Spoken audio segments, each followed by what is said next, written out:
Guess we got one more minute before it's afternoon. Anybody know where the state is?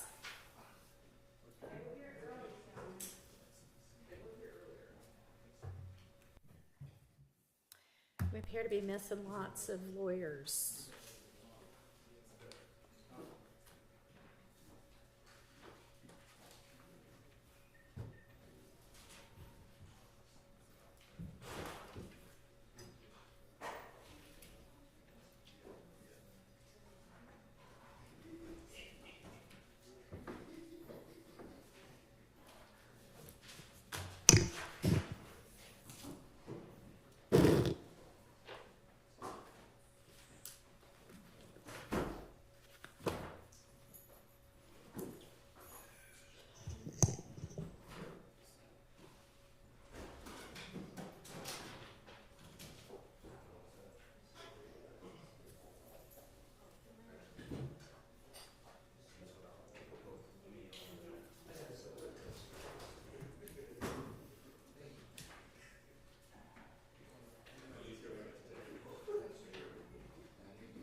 State's case.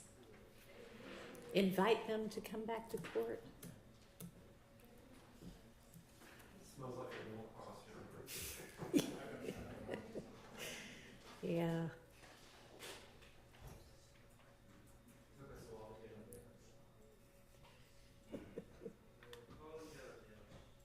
Thank you.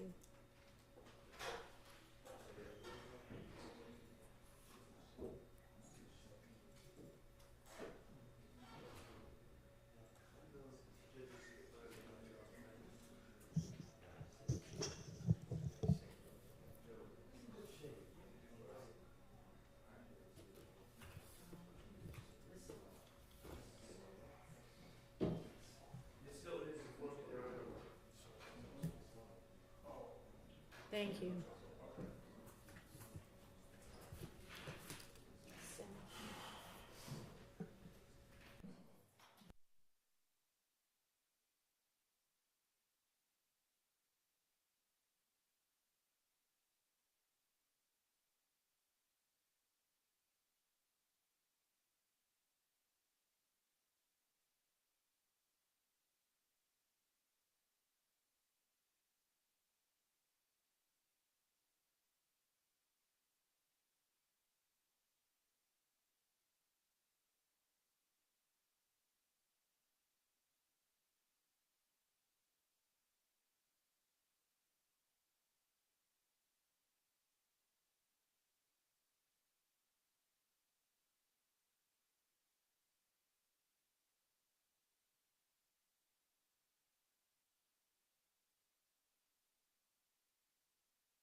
right, so I think that maybe the first things we need to tackle are whatever the evidence is gonna be with our next few witnesses following Mr. Copeland. So I know that, co-conspirator statements, as well as all of the other evidence that y'all, the state, intend to introduce with the next several witnesses has been provided now in detail. So I would propose that that's where we start, unless somebody thinks something else would be more efficient. Does that work for everybody?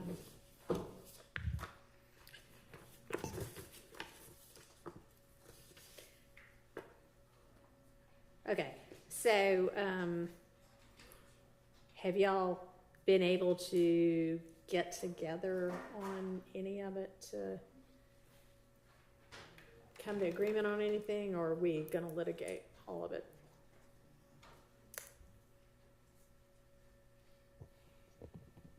Your Honor, Yeah. just for clarity, are we discussing the evidence that was shared by Mr. Atkins on Friday night? Is that? I mean, I think there have been a couple of different shares. There was, I also don't, off the top of my head, know exactly when. There was one, and then there was the supplement, and then there's also, I think, something that Ms. Hilton shared that's in a spreadsheet, which I think covers the same things that Mr. Atkins provided already. So, I think there's multiple, God bless you, there's multiple things. We sent the evidence regarding upcoming witnesses a few weeks ago, according to Right. Mr. Atkins. What we sent on Friday, Your Honor, was the co-conspirator statements, making sure that the ones that the state intends to use were provided. And then yesterday, what I did was I provided a spreadsheet of the co-conspirator statements that are found within Mr. Garlington's wiretap, which had already been provided, and Mr. Sumlin's wiretap that had already been provided. Okay. So I just specified which statements from those wiretaps we intended to use. Okay, so that's a subset of the bigger set. Yes, So, Your Honor. I mean, we can start there if y'all want to start there. Or are those going to come in later in the trial? Most of those are going to come in later in the Okay, trial, well Your then Honor. we'll set those aside for now. And we submitted the 31 through 60 witnesses. Right. Oh, I'm sorry. We submitted the 1 through 30 witnesses on August 8th, Right. 2024. Okay. Judge, there was one matter with respect to the PowerPoint. I did send over the redacted one, and I spoke with, as I informed the court, I spoke with Mr. Williams about Mr. Ryan's statement and our intent to not use that. Right. So those two matters were off the table. Okay, so yeah, we don't have to deal with the motion to suppress Mr. Ryan's statement because the state does not intend to use that. And I've also been informed that Mr. Kendricks is not going to be filing a motion to suppress the first hour and a half or 2 hours or whatever of his statement. So we don't have, that's also off of our to-do list. Your Honor, on Yes. behalf of Mr. Ryan, and what was received on Friday, I think was our updated list of the people they actually intend on calling and co-conspirator statements, I believe. So we'll have Mr. Ryan's motions in limine, the basic ones of this is, inadmissible hearsay, those types of items based on what we just received. I don't know if those are the immediate upcoming witnesses. We're going to prepare it as fast as we can. We're just kind of, as you know, getting the rolling. This is what's actually being introduced. And so we, in my speaking with Mr. Williams, I did let her know that if she had specific objections, there may be things that we could agree to. She did name some, and I agreed with her. So we were continuing to discuss those. So if after those conversations, Ms. Abbasi and Mr. Williams feel like there's still more to litigate, that'll happen. But that conversation and that dialogue has started regarding those things that have been turned over to Mr. Ryan. I think what probably would be the most productive is things that we have issues on. We make note of and make a record. This is the defense raises this issue, state agrees, so that they've been addressed and it doesn't, something got missed from the list or something like that. So we'll That's- get with Ms. Love and do that. That's fine. We will that's get fine. that to the court as soon as possible. Like I said, I don't know if they are in the next few witnesses category or not. I mean, I don't either right offhand, but if it is, we're litigating that stuff this week. Right. Could the state provide a little bit of guidance? No, Your Honor, the stuff for the Jamari Holmes are not within the next 10 weeks. Okay. Oh, Next thank you. witness. All right. That works. Thank you. How about Mr. Kendrick's statement that there's the Bruton issues on, right? And when's that going to get introduced?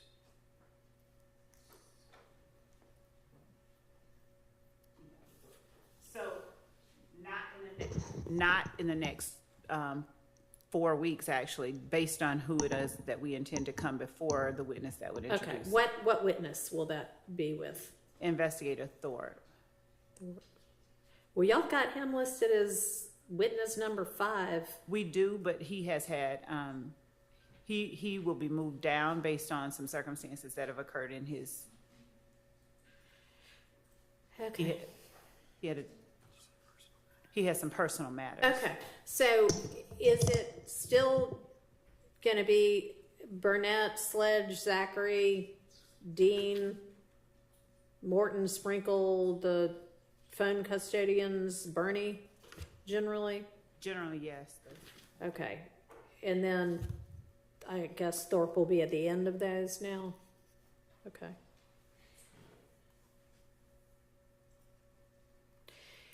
And that PowerPoint, that's with Dennis. that's with Dennis, okay. So he's several out. Okay. All right, so great. That'll give y'all some time to get together on that statement to sort Bruton issues.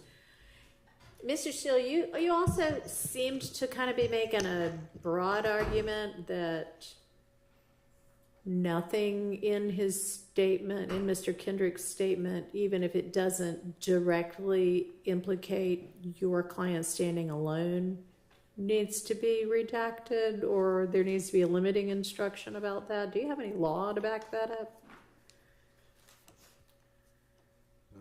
I'm trying to get proper law, but in this case, there has been over objection the announcement that YSL is a criminal street gang that Mr. Williams, according to 3 supposed experts, is a member of, in addition to Trontavious Stevens, said that Mr. Williams is a member of, in addition to Mr. Walter Murphy, had Mr. Williams allegedly as a member of. There may be others. And then in Mr. Kendrick's statement to law enforcement on October 6th, 2015, he discusses YSL, the crew, the gang. So I think that under Bruton, it's an element of the offense of criminal street gang as well as RICO, that I believe that does not indirectly but directly implicates Mr. Williams. But I'm looking for law on that. But that I do not want to waive that issue. In addition, Well, yeah, just get me some law and we'll take it. It sounds like it's not quite as time sensitive as we thought it was, but we still need to get moving on it. So try to get me the law that would cover that. and as in soon as addition, you can. I'm sorry. Go ahead. No. I thought Go ahead, I'm done. you were done. I thought the sound record was done. Yes, I do want a limiting instruction, and that comes right out of the cases that I did cite, because that statement I cannot cross-examine. Mr. Adams cannot cross-examine Mr. Kendrick. That statement should be his alone. And it's confrontation clause, so it does not move the conspiracy forward. So it's not a recognized exception. Okay. So the second part of the question was, do you have law for the limiting instruction? And I already provided, but I could provide more. Okay. And then I do want you to get with the state to try to come to an agreement as to what needs to get redacted to avoid Bruton, at least the classic Bruton issues, and we'll have to take up whether any kind of talk whatsoever about YSL gets included within that or not. But as to sort of the classic, you know, Mr. Williams did this, which I doubt if he says something like that anyway, but something that would directly implicate your client standing alone, y'all, the state ought to know what that would be and be able to redact that out. And it's going to be played as a video statement, right? So, right or no? We intended to ask questions. Okay. Versus. That's fine. That's fine. And Your Honor, Yeah. I did that in my motion. I was specific, and I give the timestamp where it starts. And I did it not only for Mr. Williams, but I did it for anybody else that I saw, and I did it for Shannon Stillwell. He's mentioned a great deal Okay. as well. So I believe that I flagged. If I missed anything, obviously, I'd like somebody to tell me, but I believe I've already done it. If the state agrees with it, then we need to figure out, make sure that the witness or witnesses know. Sure. But other than that, that's been done, Your Honor. Okay. Thank you. And Your Honor? Yes. While we're on this topic, just an additional issue. Not only are there Bruton matters, but there's also just typical evidentiary rule matters, such as speculation. At one point, Mr. Kendrick is asked who he thinks may have done this, for instance, and he names some names. That's the sort of thing that would need to come out, Bruton or not, if we're asking about speculation. Okay, well, it sounds like it's not going to be played as sort of a running statement. It's going to be more targeted questions to the, I guess, investigator that conducted the interview. Correct. Okay, So that would not even be an issue, putting in or trying to redact out Okay. those kind of comments. All right, good.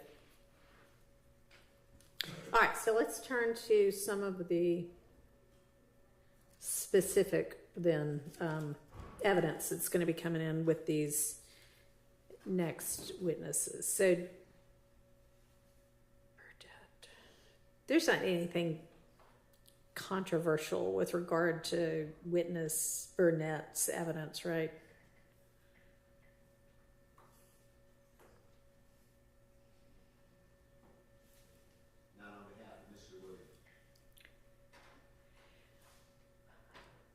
And everybody else is silent, so I'm going to take that as a no for everybody else. All right, so Mr. Sledge, there are some co-conspirator statements from him. We already did his interview, right? Right. Okay. Did we do his jail calls, or do we still need to do that? Maybe I can look at the more detailed exhibit list that y'all provided to everybody. Your Honor? Yeah. Before we discuss the jail phone calls, I do have one possible issue. I'm not sure how the state plans on doing this. I see what is this? The fifth row down on Mr. Burnett. Comparison photo infinity Q5 or Q50 and gas station still photograph. I don't know exactly what that means or how the state anticipates that presentation to go in court. I don't know what Mr. Burnett's qualifications would be to compare two photos. So I'm just wondering how the state anticipates that playing out in court. Okay. So are you looking at the first 30 witness list? Is that what you're looking at? I believe I'm looking at the same thing as you. It starts with 81 and then Copeland under the witness. No, I think you've got a more detailed one than I do. I need to find the more detailed one. That was a Dropbox link, right? Correct, Your Honor. And in regards to what Mr. Shard is addressing, Mr. Burnett, both back in, I forget the exact date, but during Deputy Sprinkle's investigation, he worked at an Infiniti dealership. He's worked for Infiniti for over 20 years, so it's lay opinion testimony. Obviously, the state has to lay the proper foundation when he's on the stand, but Right. his ability to recognize Infinity vehicles is through his 20 years, and he personally has driven Infinity cars. So obviously that has to come out, but it's not scientific expertise. It's just classic lay He's an opinion. expert because he's got all kinds of daily experience with it from the last 20 years or Yes, Your whatever. Honor. Okay. So does that answer your question, Mr. Short? It does. So I guess Mr. Atkins, you are going to ask him in front of the jury to compare the two photos and testify whether they're the same type of car. Is that Correct, Mr. Sharp. okay? As one piece of his testimony. I mean, essentially, after the foundation is laid, he will use his lay opinion as a 20-year Infinity rep to state his opinion of what specific vehicles are in both exhibits admitted and, demonstrative photos that are included in that Dropbox link. I don't know if, I would like the Honorable Court to look at the photographs. I don't know if we need a individual lay person to say that these are similar. You, Mr. Atkins, are saying lay, but then you're describing something that I would think if this is beyond the ken of the average juror, it's expert, even if it's based on his 20 years as an Infinity rep. So which is it? So, Your Honor, he can be, his experience as an Infinity rep, if he needs to be deemed an expert to state what the vehicle is in specific photographs, it's all through his training and experience of working with Infinities hands-on for 20 years. Okay, well, that would probably then be expert, but do you want to show me what it is that y'all are, I see that one of the things listed is comparison photo, Infinity Q50 and gas station still photograph. Is that what you want me to look at, Mr. Steele? And, Your Honor, some of these exhibits, so there's the exhibit of the drive-by shooting that resulted in Mr. Thomas's death that is at nighttime, and there's also a lit-up, the Texaco gas station that's like 50 feet from the crime scene location. So that Infinity vehicle, in the state's belief, is the same vehicle seen in the kind of more lit-up gas station and also the vehicle that did the drive-by shooting. And so it is not as easy for just a juror to decide, because of the quality of this 2015 surveillance video, what kind of car that is driving down in either of these. So are you going to have Mr. Burnett look at the darker, more grainy drive-by and say, I can identify this as an Infinity because of X, Y, and Z things? Correct, Your Honor. Okay. And then you're going to have him look at the same thing in the gas station photo and say, in my opinion, this is the same Infinity because of X, Y, and Z things? He will speak about the make and model of the vehicle. He won't be able to definitively say that's the exact same car. But you anticipate he'll be able to say, this is the same make and model as the one shown in here, and here's how I know that, here's how I'm able to determine that? Correct, Your Honor. Okay. That seems legitimate, and then obviously the jury will be instructed they can believe it or not believe it, but that seems okay. Okay. All right, so then we have Mr. Sledge and his jail call. Did we already do his jail call? We haven't. I've listened to the jail call. I would object to the jail call. It's Mr. Sledge talking to his fiance or wife about what happened in court, and it's definitely There's not a relevance objection. It's not relevant. It's speculation. It's definitely not furthering any conspiracy. I'm not sure why that would be admissible. Okay.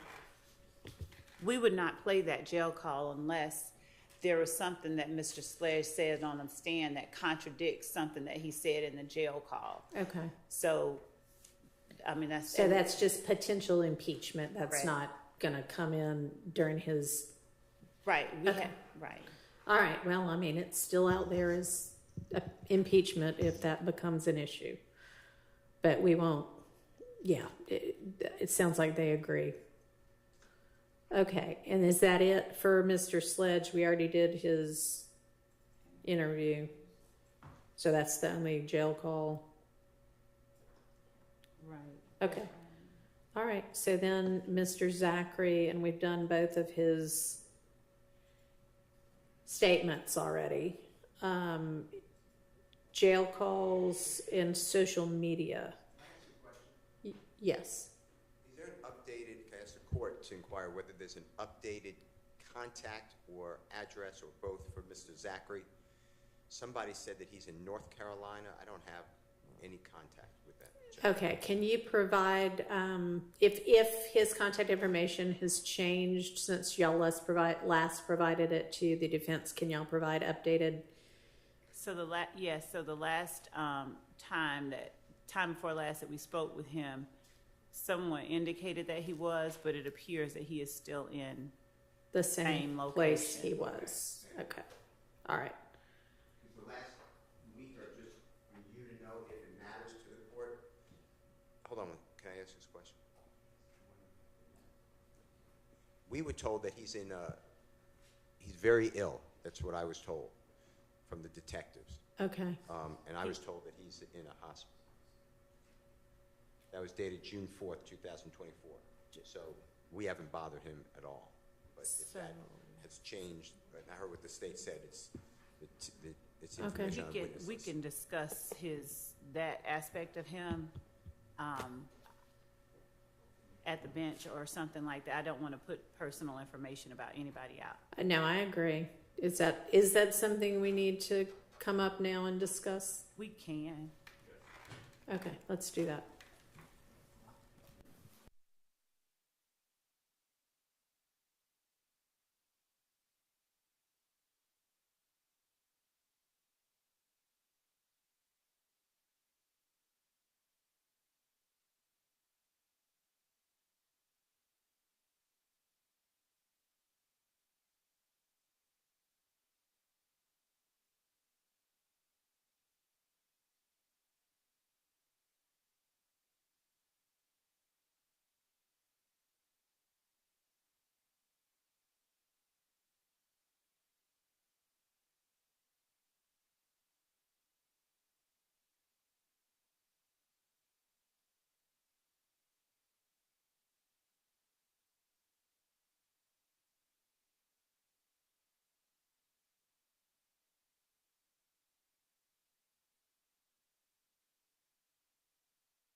So with regard to Mr. Zachary, on the kind of detailed witness list that starts with Copeland at 81, all you have listed for him is the 2 interviews.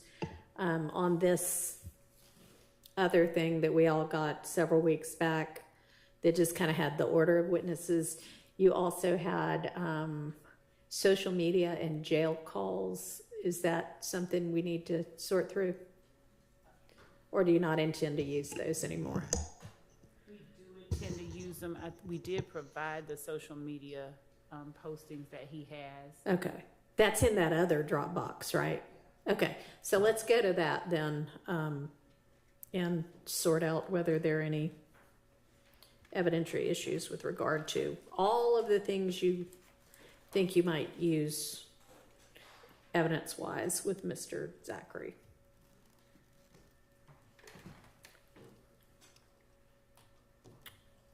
And this is the Dropbox sent on what day? On the 8th of August.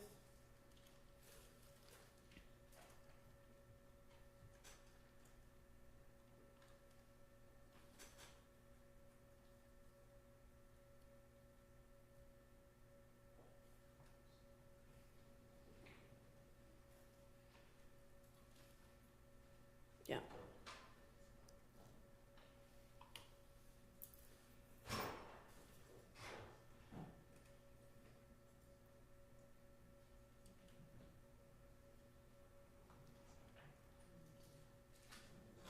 We put all of this in there.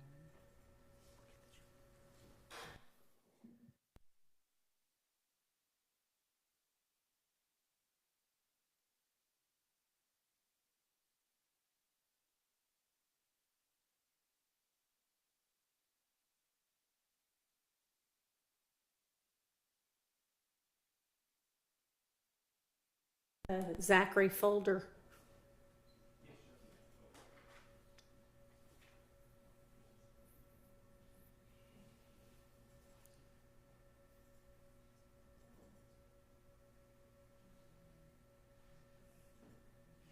So we've got a group of social media, and then we have a couple of, well, I mean, we probably should just make sure while we're here in this folder that there's not going to be an issue about any of the rest of it either. But let's all open up the social media folder first and voice any objections to any of what is in that folder so that I can take those up.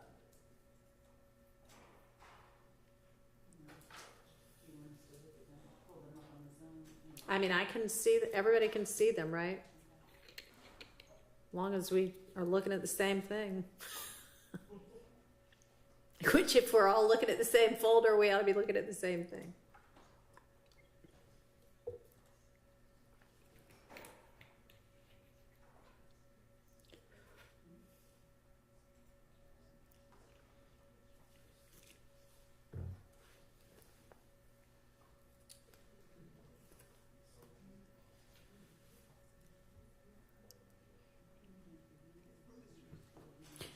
And like presumably everybody has already looked at all of this because y'all have had it for a couple of, week, 10 days, 2 weeks, something like that. So are there any objections to any of these social media postings and screenshots? Just as a general objection, Your Honor, it's not a huge deal with this first photo, but the way we've been doing it is any non-testifying witness, if they've made comments on social media, and I'm not talking about the poster, but just other people, we've been redacting that. Again, it's not a huge deal in this case. Someone named No One Trusted says where you at, but Right. generally moving forward with all the social media, we're gonna ask that the state redact anything that's not said by a testifying witness. All right, and I mean, if there is some reason why that's relevant, you can bring it up, but otherwise, I think that's a reasonable way to go about it. So that's how y'all will operate. Yes. Okay. All All right, so beyond just that clarification, are there any issues with regard to the things in this folder? There are 23 different items in the folder.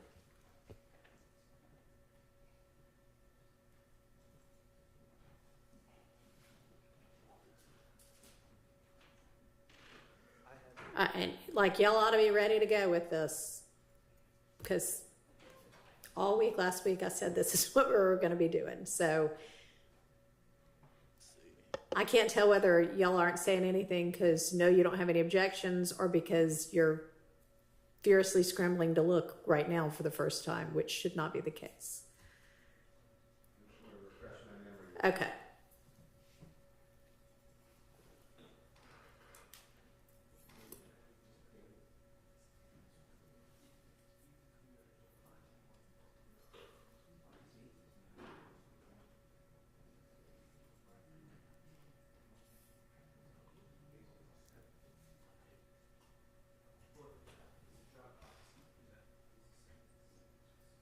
It is.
Defense counsel, we're not going to be able to take this amount of time before every, sub piece of evidence, because we have, as y'all know, a lot to get through.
as a group, our stance is a lot of these are just social media posts that do not touch upon any allegations.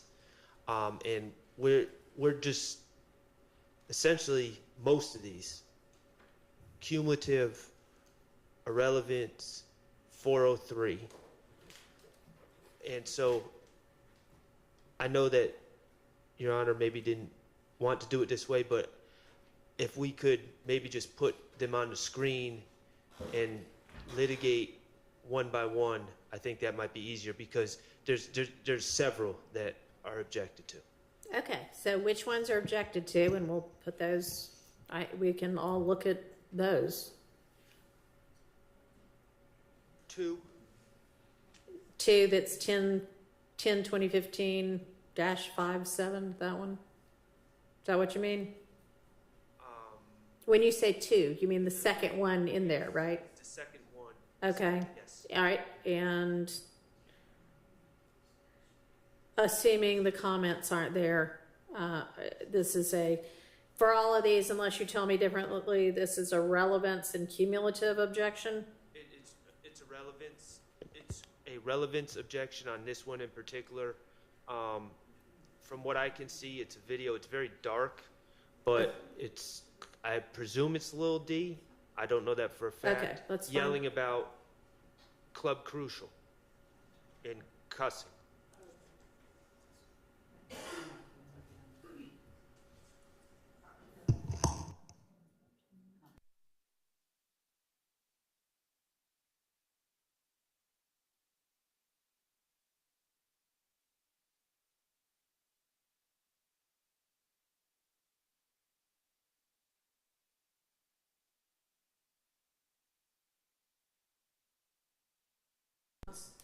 Judge, this video,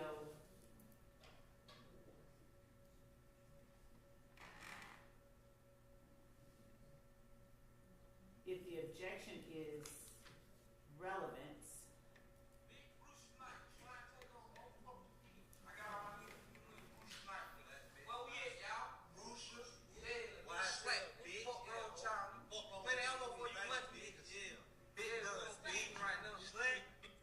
so if the court was able to hear what was being said, this was a public declaration by a YSL member on his social media page that it is Big Brucial. They're at Big Brucial, which is Club Crucial.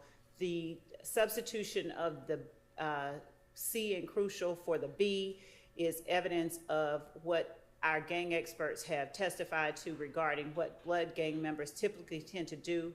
Okay.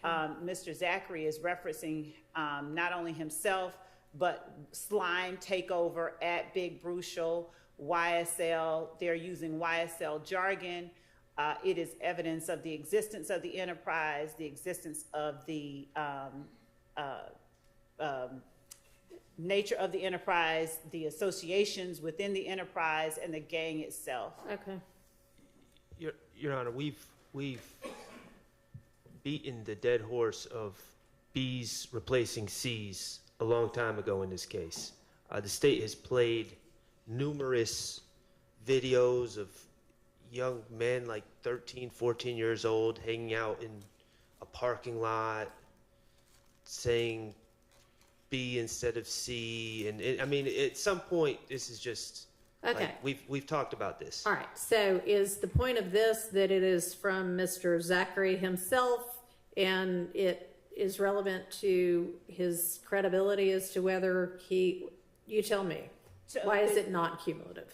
It's not cumulative, one, because no one, I think, in here is going to concede or stipulate that YSL is a criminal street gang. So one, the associations that, and the substitutions that Mr. Zachary, who is an associate and a member of YSL, uses that tie himself and YSL to criminal street gang activity and criminal street gang customs is relevant in itself. Mr. Zachary is an associate and a member of YSL who is testifying. The fact, unless they're going to stipulate to these things, to the fact that YSL is an enterprise and that this is this is the nature of the of their behavior, of their actions, then none of this is cumulative when Mr. Zachary hasn't testified, and the jury hasn't heard from this witness. Okay. All right.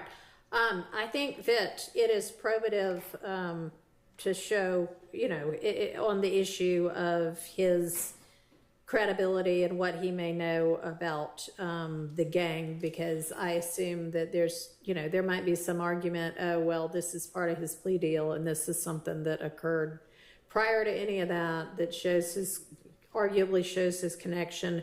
Now, if the next 22 all do the same thing, then we'll have a cumulative issue. But this is the first thing from Mr. Zachary that's not, him sitting on the stand saying it. It shows. So He didn't enter a plea. He's not listed on the indictment. All right. So I'm going to overrule those objections. What's the next item that y'all have? Number 3, relevance. Okay. And relevance. Let me.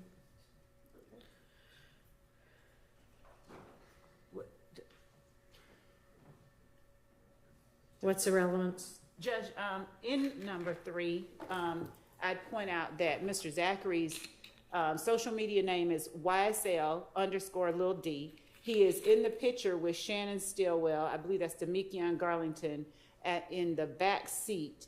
Mr. Stillwell is throwing up the YSL sign. And what Mr. Zachary says in the post that is made on May 5th, 2015, all my dogs dirty, check for mains.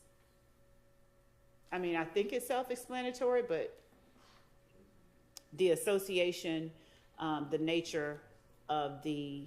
I'd ask the state to explain what they think that means, because... It's not self-explanatory to me. Okay.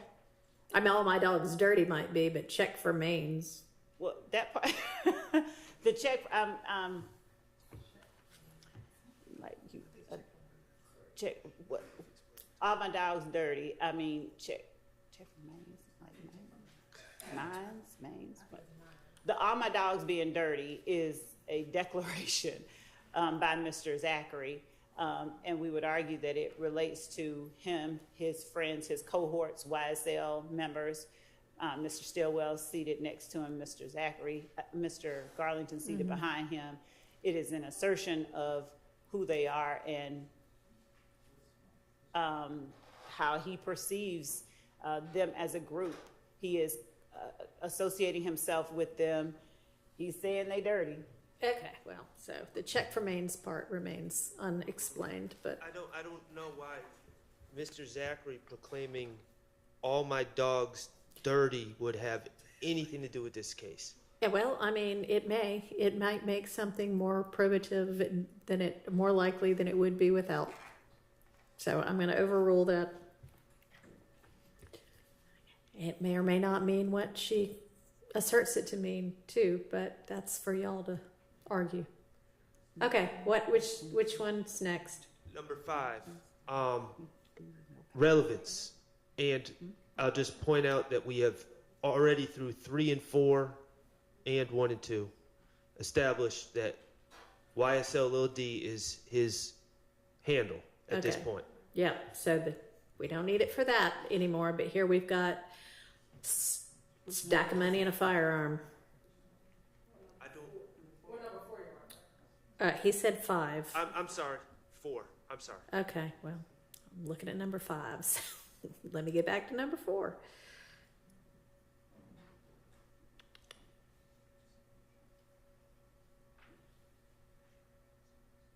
All right.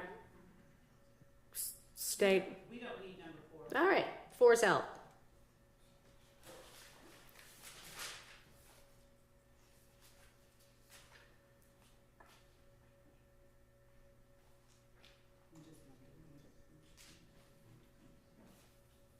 Is 5 next, or what's the next one? I don't, unless someone else on the team or on the defense speaks up, I'm okay with 5. Okay. So what's our next one we have objection to? Number 6, there's no objection, assuming the proper redactions are made.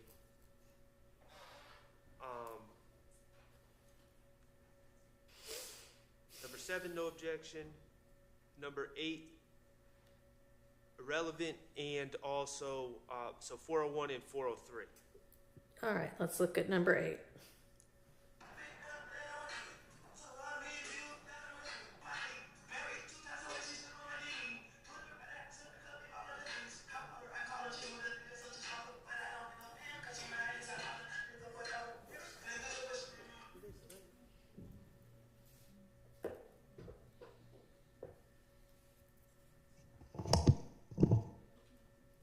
How's that help? We can see that. All right, they're not going to use 8.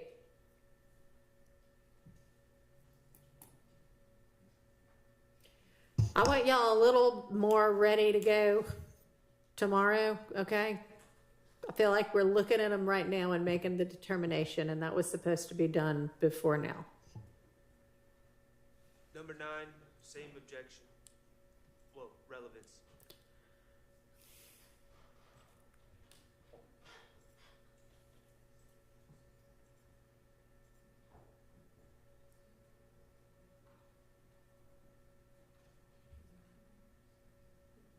Response? I'm looking at number. And also, to the extent y'all can get together and agree like you did for a couple of the statements, that would save court time as well.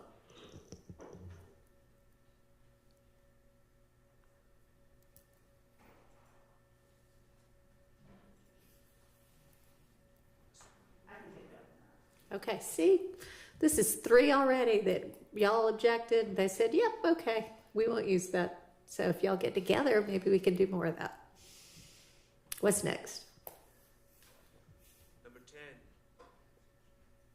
relevance. 401 and 403. So this, I think we may have, number 1, we may have already put in a picture, but number 2, it is, the association with not just Mr. Stillwell. Here it is the witness in the elevator with Mr., or in the photograph rather, with Mr. Williams.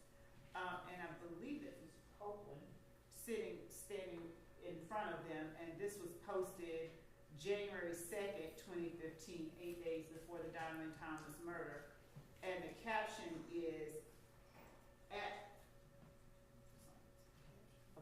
at Woody 372 at SB _ living lovely at Thugger 1 a heart and the green snake emoji for the YSL gang. So our argument is that this shows an association. All right, I'm going to allow that over objection. And I've run the 403 analysis and overrule that. What's next? This appears to be actually my client's post. I don't know which number we're looking at. 11, where he's, I'm presuming, standing next to a gentleman that goes by Trouble, who I believe is deceased now and is, oh, okay, it's a different Trouble, I'm sorry. He is not deceased, but I don't know, his name has never come up in this case at all. Okay. So I don't know what the relevance of that would be. Relevance? Judge, we don't have to introduce this photograph. Okay.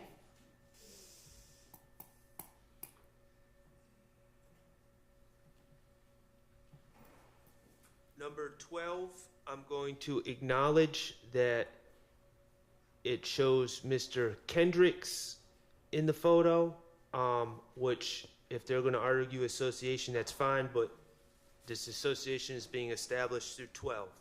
So I don't object, but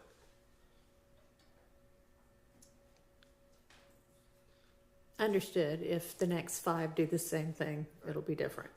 All right, so and number 13 is relevance 403 as well. All it's doing is showing Mr. Stillwell, Mr. Zachary, and Mr. Garlington in a photo together. And this has already been, association's already been established, I think, in picture number 3, maybe. So, Your Honor,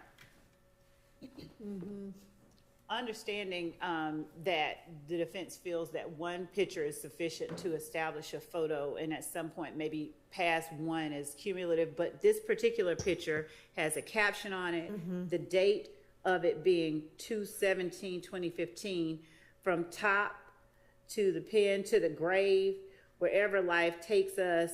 Y'all gon' forever be my little bros at 30D at YSL Lil D. Y'all go and follow them, by the way. So, Your Honor, our argument would be that the caption itself is relevant and the date of the association. I would think highly relevant. I'm gonna overrule the 401 and 403 objections.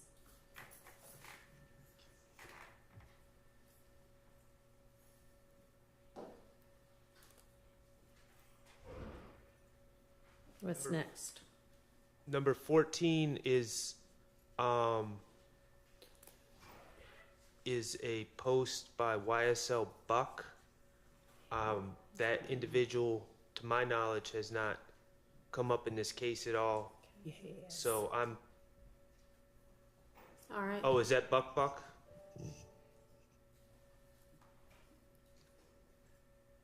Yes, it is. Okay. All right. So are you? I don't know what the relevance is. Buck's not charged. He's not testifying. He was mentioned in a incident from 2013. So I'm not certain what the relevance is of showing a picture of Buck or a video of Buck holding what appears to be a firearm. Mm-hmm.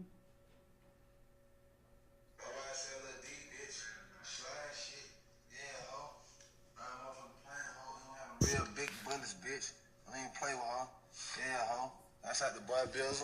Fuck they doing. So that's like the boy Bills, my motherfucking big bro Snake. If you hit play, the first person you see as they're talking about YSL, Big B, little bitch, is Quindaria Zachary. So that's further evidence with the gun. It's further evidence of the association and the nature of the enterprise and the nature of the association. One more.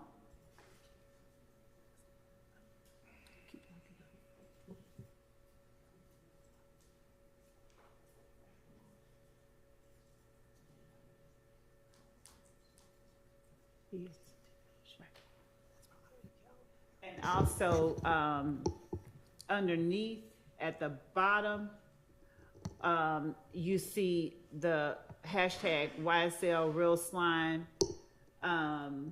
with the snake emoji. This is this outward display of aggression, this outward display of, firearms. We would argue go to proof of the nature of the enterprise, the nature of the association, the nature of the gang itself, and the nature of the activities within the gang. All right.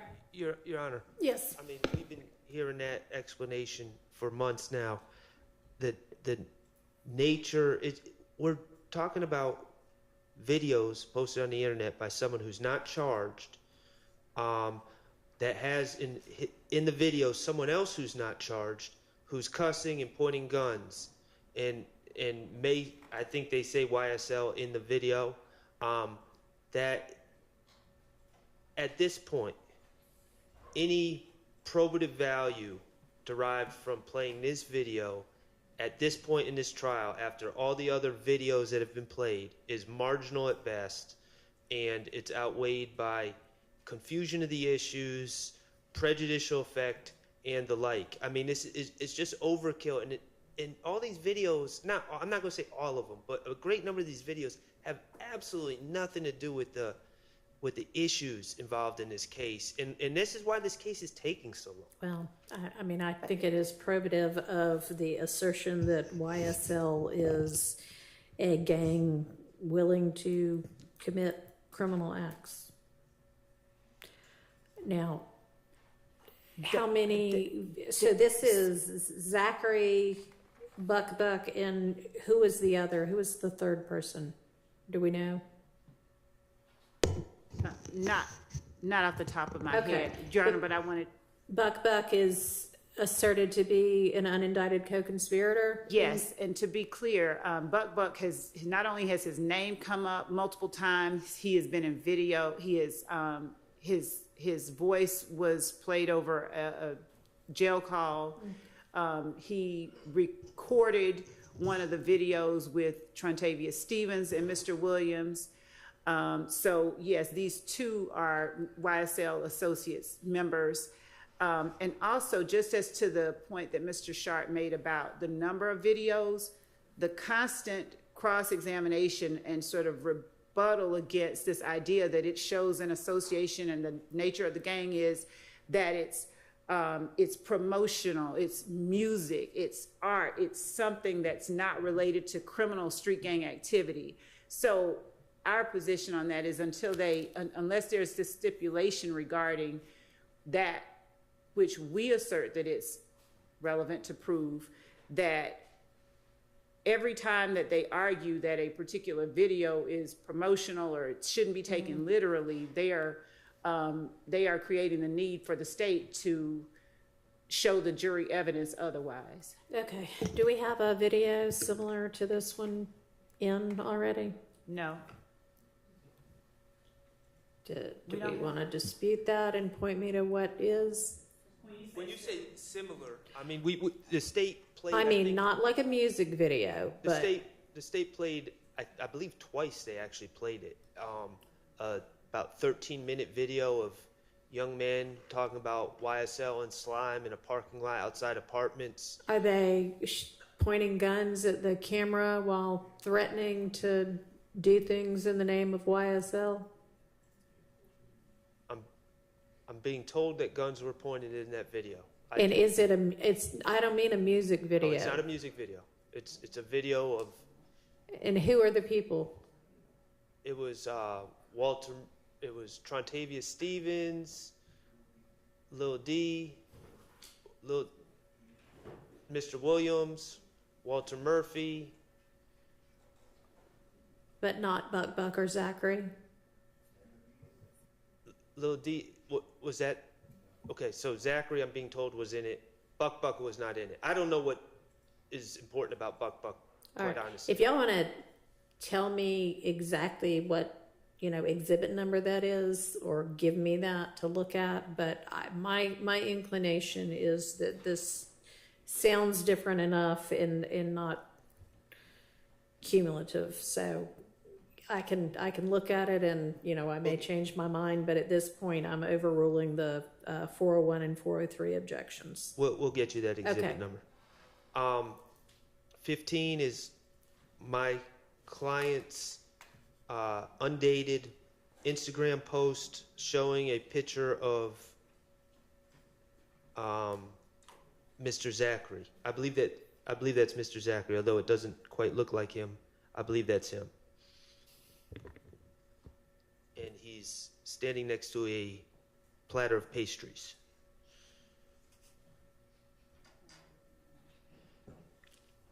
So I think that's a relevant subjection. And cumulative, because the association has been shown. Okay, what does the state say about that? Judge, we don't have to use this initially. We believe that it could rebut a particular line of cross-examination, but right now we won't use it in our direct of Mr. Zachary. Okay, so there may be some cross-examination about whether they went to a bakery one day, and then this might be relevant. Otherwise, they're not going to use it. And Your Honor, I'm kidding. I mean, it may be relevant to something else, but who knows? I don't know. it's Mr. Stillwell's post Right. of Mr. Zachary, and his his commentary about Mr. Zachary is what we were looking at that was All right. most relevant. He's commenting my dripping. So he's commenting on his clothes. He's dripping in blood. There's a red jacket that he has on, and that jacket, our argument is that that's what he is referring to. Okay, well, at this point in time, we're not gonna be using that one. Okay. What's next? 16 is fine, no objection. Okay, Yes. 17 is fine, no objection. 18, 401, 403, the association with my client has already been shown. Not sure, that's Your Honor, just so you know, that is Mr. Zachary and Mr. Stillwell seated behind a bottle of liquor with large amount of cash on them. So, Judge, this is part of our indictment talks about the purpose, and hang on, I'm going to just read the language.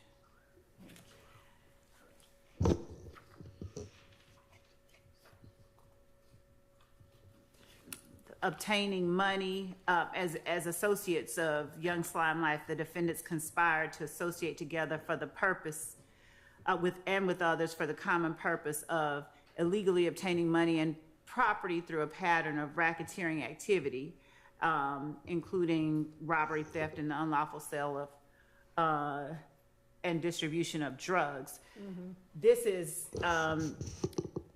Mr.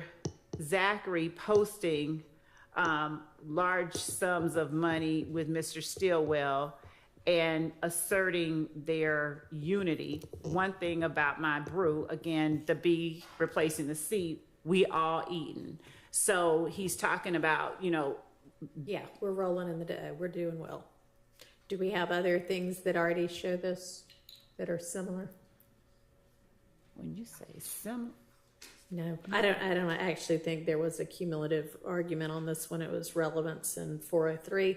Overruled. What's next? Number 19. Ms. Westmore. Number 19? Is that the next one?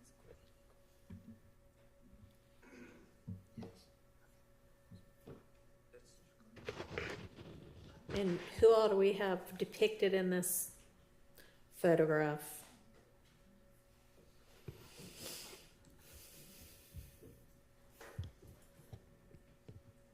Your Honor, we believe that this is Mr. Zachary, Mr. Nichols, and the third person we're not certain about. All right, this is showing Zachary and Nichols in the same kind of YSL posts with guns. Showing, yes. Okay. Your Honor, 403. So, Highly prejudicial, outweighs the probative value. it does not. Overruled. What's next? 20, I don't have a problem with.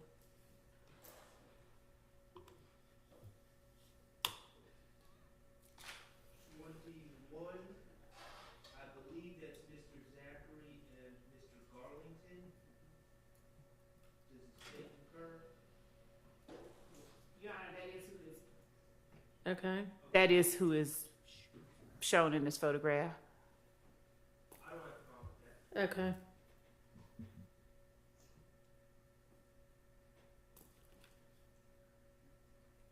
Number 22 is Zachary and Garlington.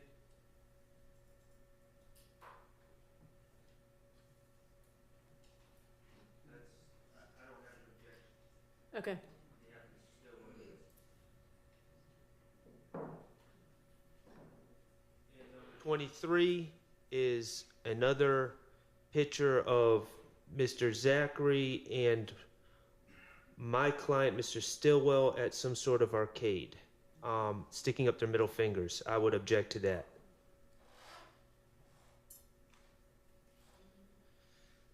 Relevance 403. All right. Cumulative. Days, Go ahead, what's the state's response? 6 days after the murder of Donovan Thomas, this post is made. We gangster in every city we go. All right, and this is 23, right?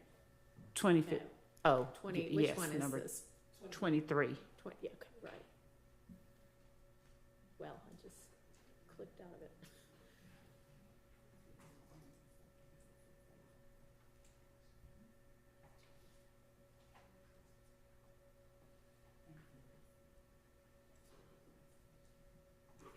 And the main objection is 403 on this one?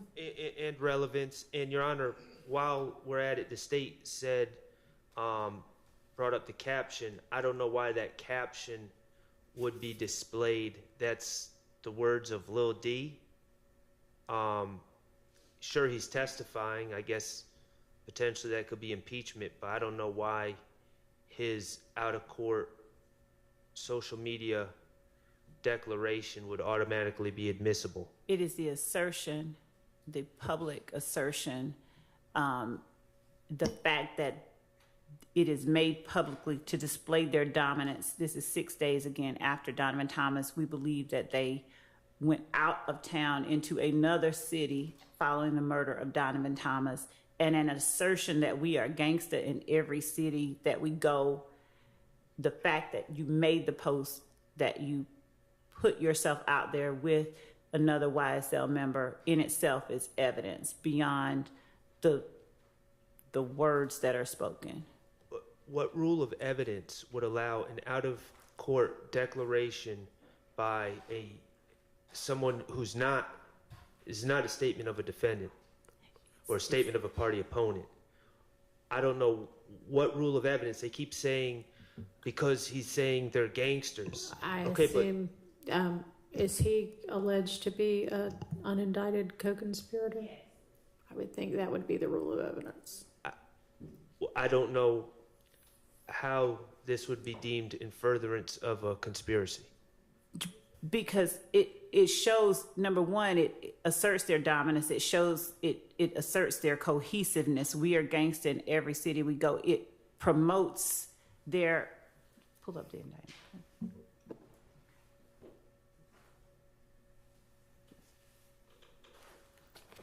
It preserves and enhances and protects their reputation, power, and territory by the posting of messages, images, videos, and songs demonstrating allegiance to the enterprise and a willingness to engage in violence on its behalf. It is literally a line that I just read is literally a line from the indictment.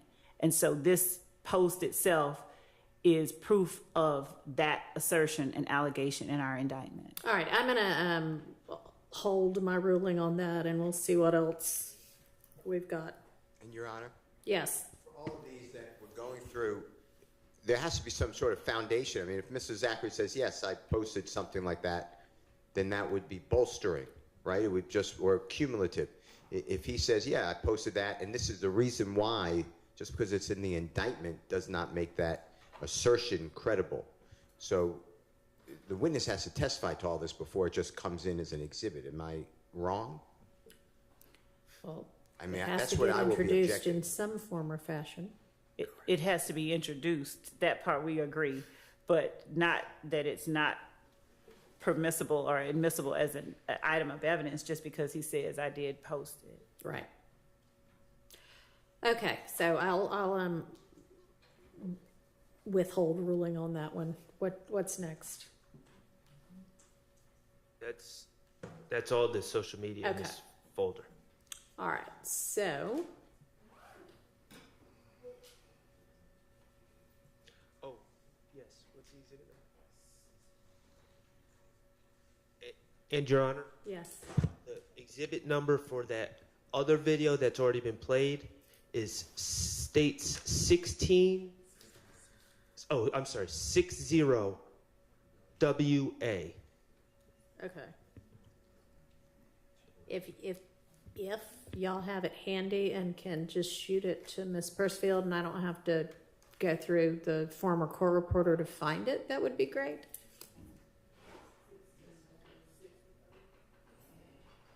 If not, I'll try it the other way.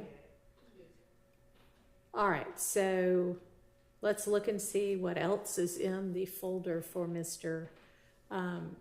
Zachary. There's, well, y'all can see the same things that I can see. Is there any objection to the other 5 items? I think one of them's, the last one's one of the interviews. So is there any objection to the other 4 items? The second to last one, Yeah, I couldn't open that one. I couldn't actually. either. So can y'all maybe share that one? Do y'all know the one we're talking about? Is it one of his interviews? I don't know. It may be. It's 3.95 gigabytes, so maybe. It just seems to be in a format that. It's an evidence review or interview. Okay, so it's the other interview. Okay, that's fine. All right, so then objection to the other 3 items.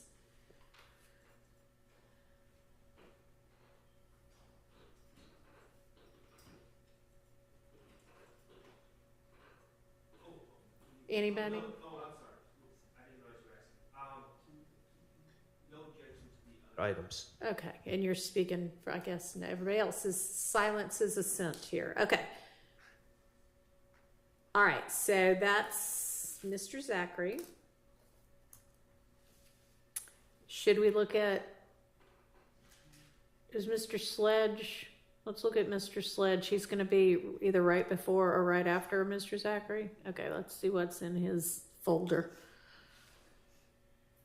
All right, we've got a jail call folder, a social media folder, a tattoos folder, and then some other items.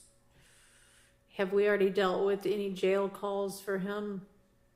Your Honor, that's the one that the state said they would only play for impeachment. Okay. And that's the only thing in that, yeah, okay. So that's all right. And then how about social media? Do we need to go through his social media, I would suspect? Yes, Your Honor. Okay.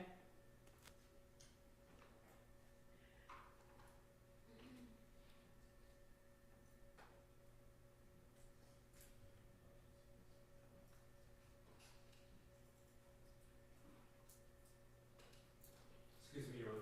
Yes. Could I have 5 minutes before we begin that process? Yes. Thank you.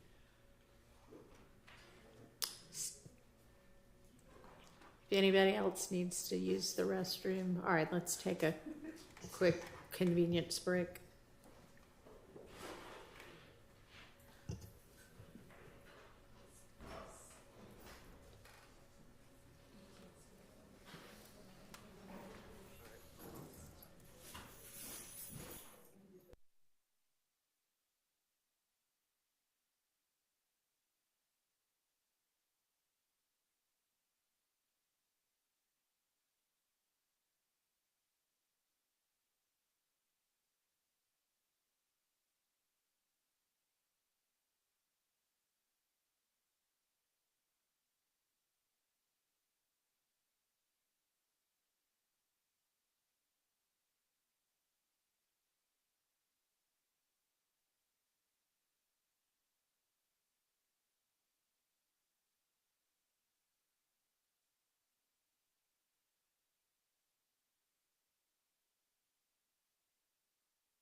right, we're looking at the social media posts for Mr. Sledge.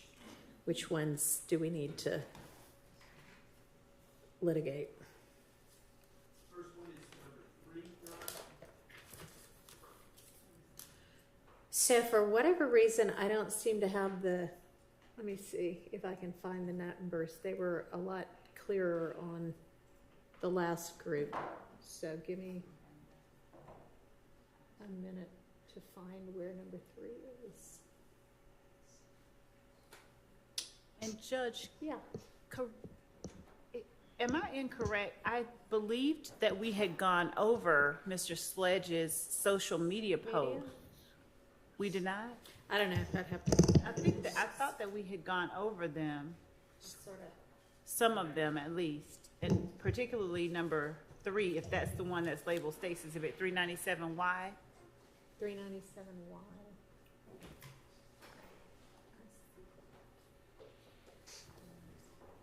No, I've never seen that.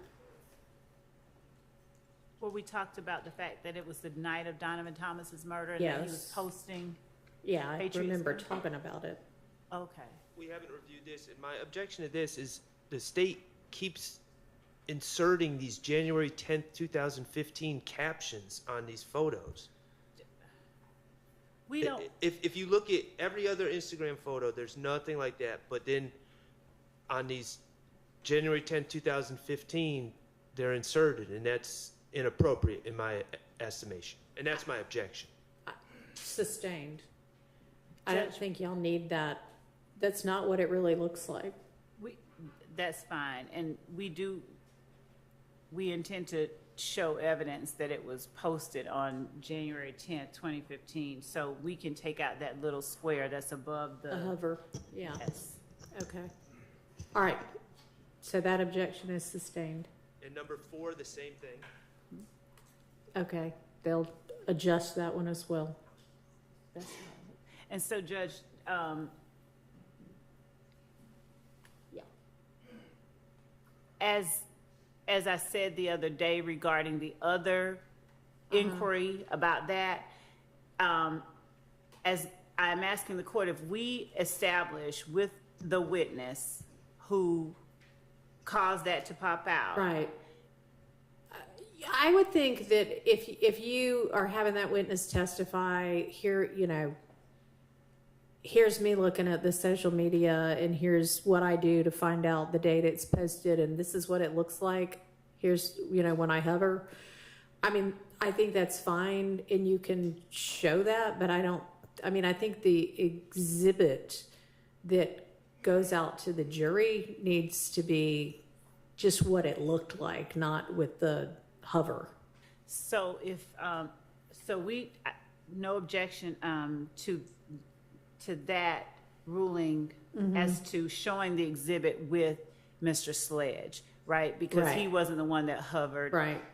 But as to, for instance, ADA Sprinkle, who would have been reviewing it and who would have been hovering, screen grabbing what shows up when he is looking at a social media page is relevant, we would argue, relevant evidence of the date that it was posted that goes beyond the memory of. All right. What does the defense say to that?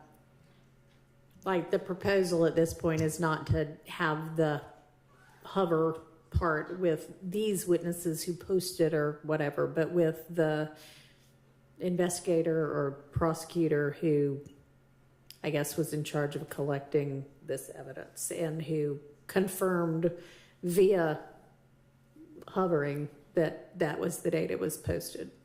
If my stance, the state keeps saying Mr. Sprinkle did it. I don't know that to be a fact. So if they produce the witness who hovered. I mean, I think that's their plan, right? Is to put Mr. Sprinkle on the stand and he will testify to that. Sprinkle, Gaither, Dennis, whichever one, because there are multiple ones. Well, so that's my whole point. So You keep yeah, saying whichever, that will have to come in through whichever witness did the hovering. That is what we're saying. Okay. All right. What else?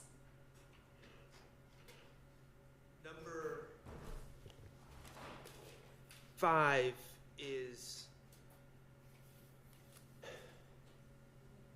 Well, I'm, could he just, I'm going to object to number 5. which one? It's a, I it, can't tell what number 5 is. These I'm- aren't labeled the same way as the other ones. on your top right of your screen, do you have something that says 5 of 37? Okay, yes, and they're also labeled, so that's State's Exhibit 399 Yankee, so that's the video. It's 39. Okay, got it. So Do I need to watch the video? Because if so, I need to pick which media player I I'm can, gonna. you can just, I can hit it, it's a regular one. Well, I'm not on Zoom, so do I just need Oh. to hear it? I think I hearing can it- join Zoom, but I just hadn't yet. So give me just a second. Yes, Sean. Do I need to see it or just hear it? I think hearing it would suffice. Okay. That's, Kate, do you want to? This is 5 to 37. To feel the screen.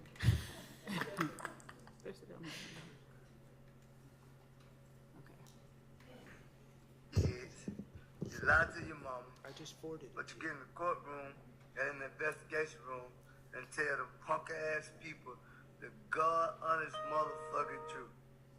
Pussy ass. I didn't stop it. Let me try it again. Good luck. It's loading.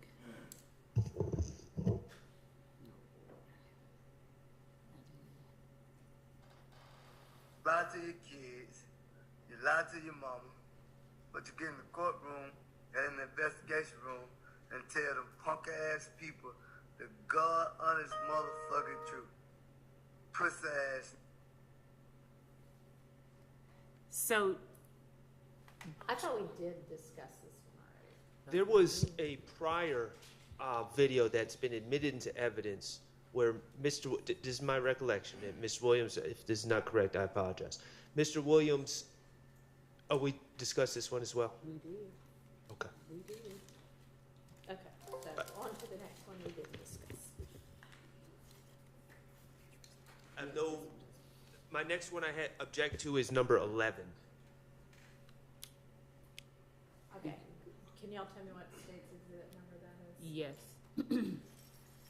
And number 11 is, it's State's Exhibit 406Y, and to me it seems to be a collage of other photos with Mr. Sledge and other individuals that show up in other exhibits. There's no new associations that are revealed by Okay. State's Exhibit 11. All right, is the point of this one the post that goes along with it? Yes, Your Honor, just 1 second, we're pulling it up. You got it? Yes. Just to put on the record what it says. I love my slimes, well, snakes, and they, green heart emoji, me. And it's a photo grid of Mr. Sledge and other YSL members. So, yes, the post and the association and the public proclamation of that association.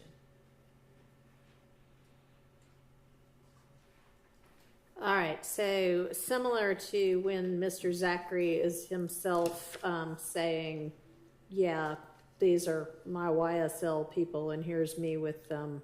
If we don't already have something, I mean, we may have these individual pictures, but we don't have this assertion yet by Mr. Sledge, then that is not cumulative. So that's admitted over that objection. Number 13 has a similar caption, What's our exhibit number for that one? 408Y. Okay, thank you. Has a similar caption, and it seems to be my client dancing. Okay, so that one's a video, which I can't open. And I don't know why, even though I'm now on Zoom, I can see it on Miss Persifield's, but I can't see it on mine. Ms. Hilton, if you could share via Zoom, that would be helpful. Oh, there it is. Okay. I got it now. No. Are you gonna hit play? Share the same. Yeah, if you want to figure out the evidence viewer.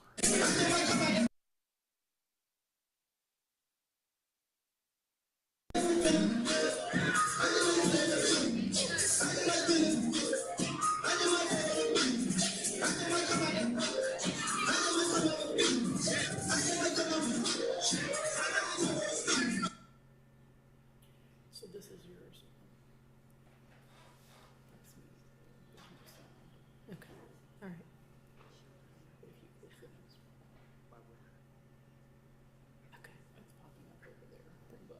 Okay.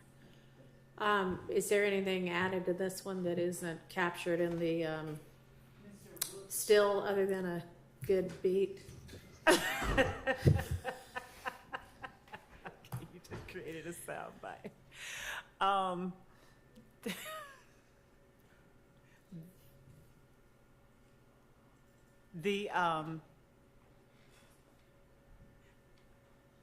The still showing all of the members of YSL and the post are the most pertinent parts. All right. So then y'all don't really need this one, right?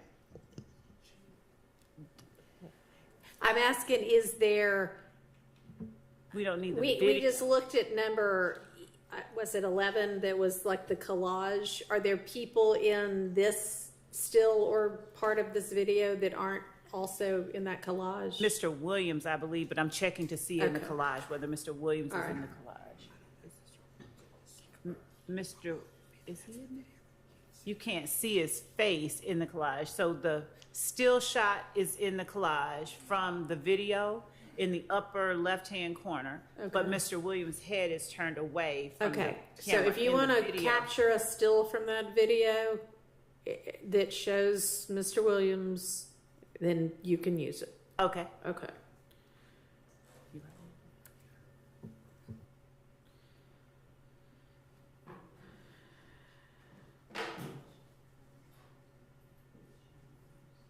Next.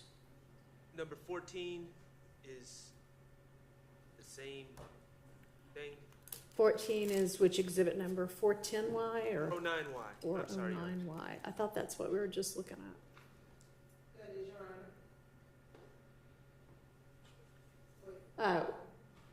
Well, no, that's a different one. Okay, that seems cumulative. Unless there's some reason that the state believes it's not.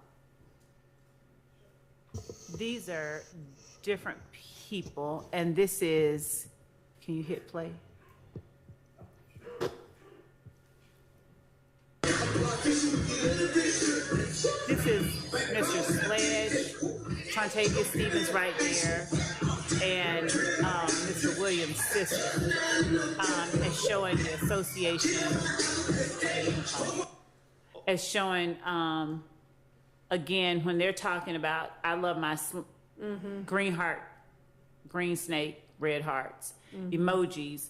We have jail calls that we have asserted are co-conspirator statements that involve Mr. Williams' sister. Okay.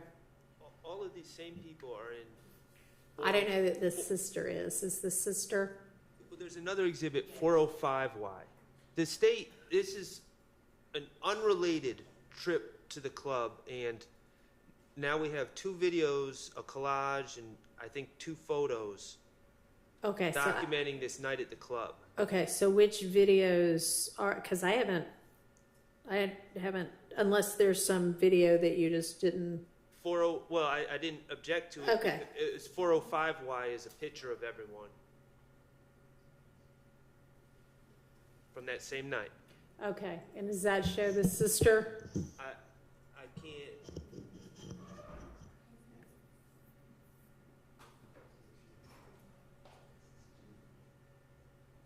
Does the state know whether the photo that's a big group shows Mr. Williams' sister? Okay, two things. So I don't know that it's the same night as Mr. Sharps argued, but Well, I'm I'm not sure looking at that's the, relevant. If the point of it is to show their association, then whether it's the same night or not. Okay. Does this show Mr. Williams' sister with this, general crowd of people? okay, we're going back to 405, was it? Yes. This group?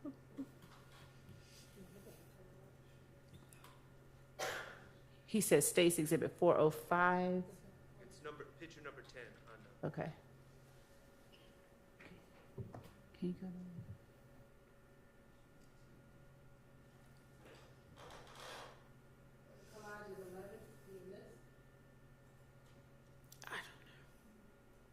She's not in this. Okay, well then, that video then shows something that's not shown already. So that video is number 14. So that's admitted over objection. What's the next? 410Y, it's some sort of meme that was shared by apparently Mr. Sledge. Makes no reference to anyone in this case. So, Your Honor, the reason that this meme, we would argue, is relevant. You're about to get 20 years for a crime your best friend did last night. Do you snitch or take the beef? You tell the punk ass police to do their fucking job. So Mr. Sledge, in his interview, he essentially said as much.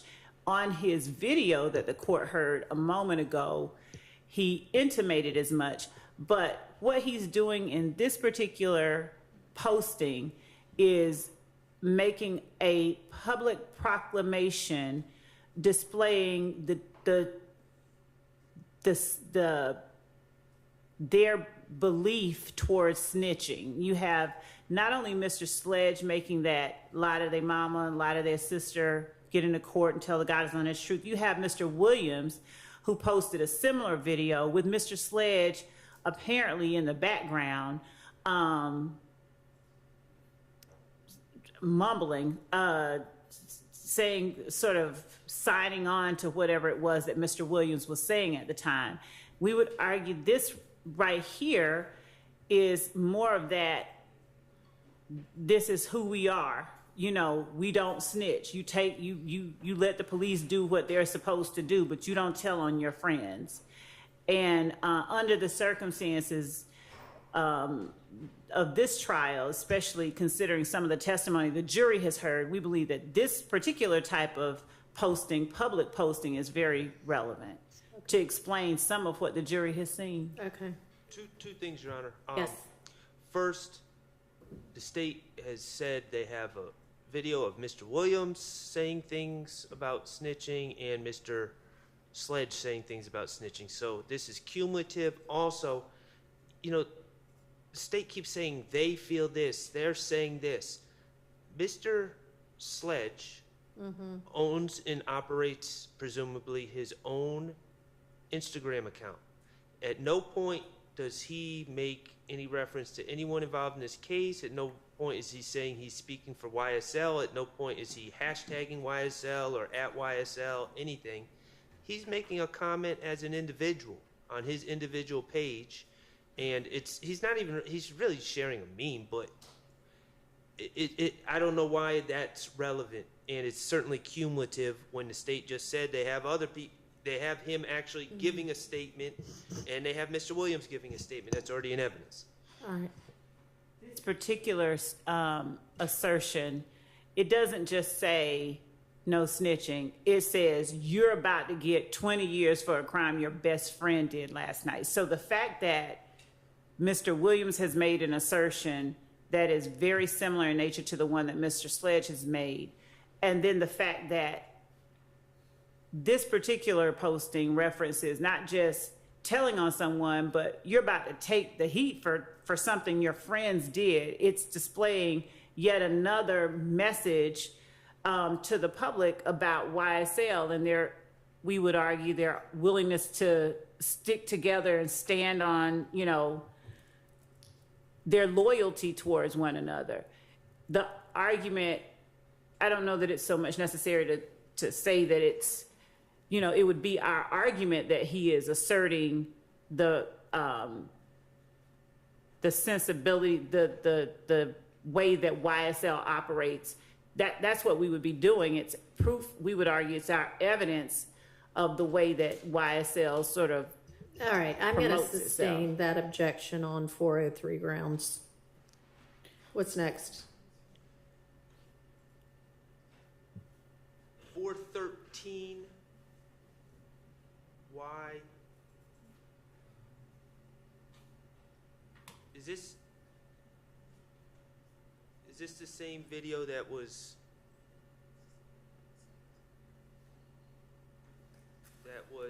I believe 399 and 413 are the same. Am I incorrect? I don't know. Are those the same video? Oh, I'm sorry, it's a different video, but he's saying the same thing. He says the same thing twice about snitching and things of that nature.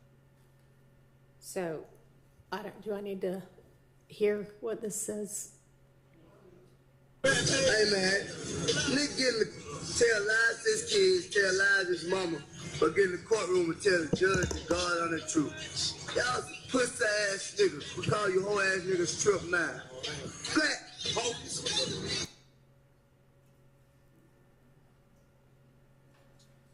So,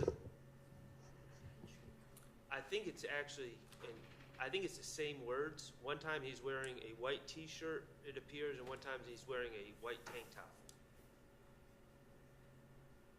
I don't know why he recorded it twice. We can just use this one, especially since he says Blatt at the end. Okay. Blatt, Blatt. All right, so this one, and what's the number that you're not going to use instead? 399Y. 399Y will be out then.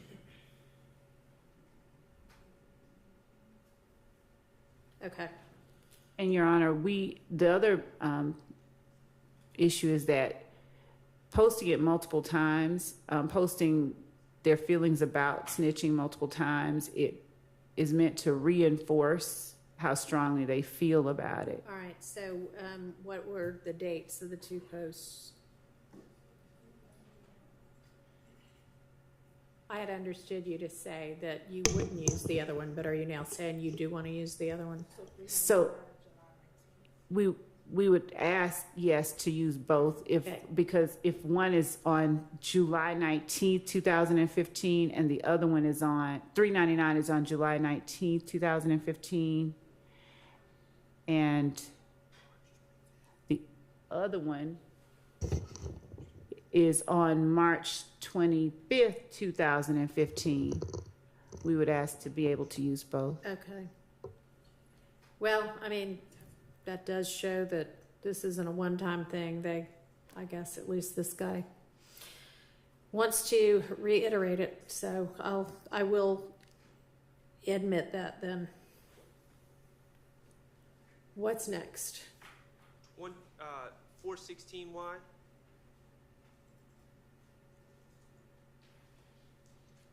Relevance.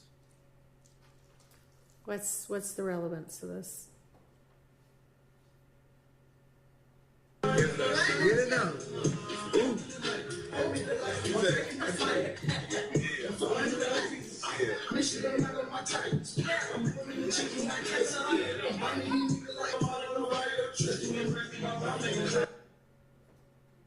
So who all's in that?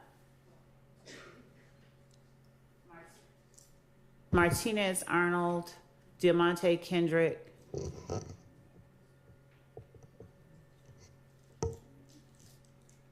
I mean, I can see the relevance. What I'm wondering is whether it's cumulative.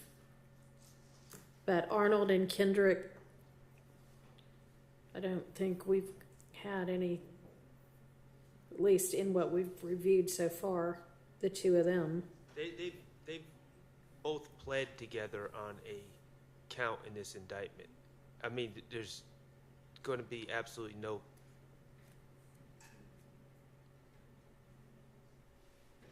No, not on this indictment, but there's a count in this indictment, Right. in an overact where they both pled.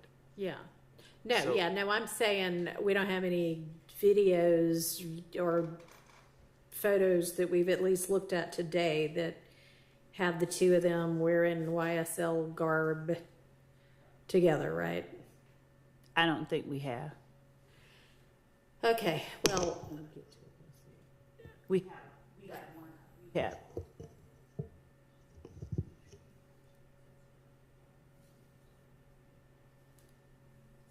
Not so far. okay. Anybody dispute that? I don't believe so. Okay, then that will be admitted over objection. What's next? Number 22, it's another video that I don't see the relevance. Okay. 417Y. Thank you.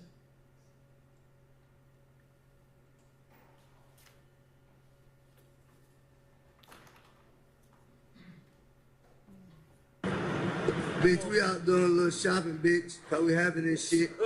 We're gonna make fuck be punk. Hey, tell them I said we ain't gonna make a fuck, man. We doing a lot of little shopping, man. You know, fucking up Chicago. Chinchilla in the shop. Yeah, turn up, turn up, turn up.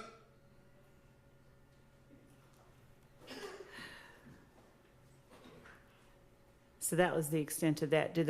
Was the court able to see it? I mean, tell me who all's in it and It's why Miss- it's, Shannon Stillwell, Diamante Kendrick, Antonio Sledge.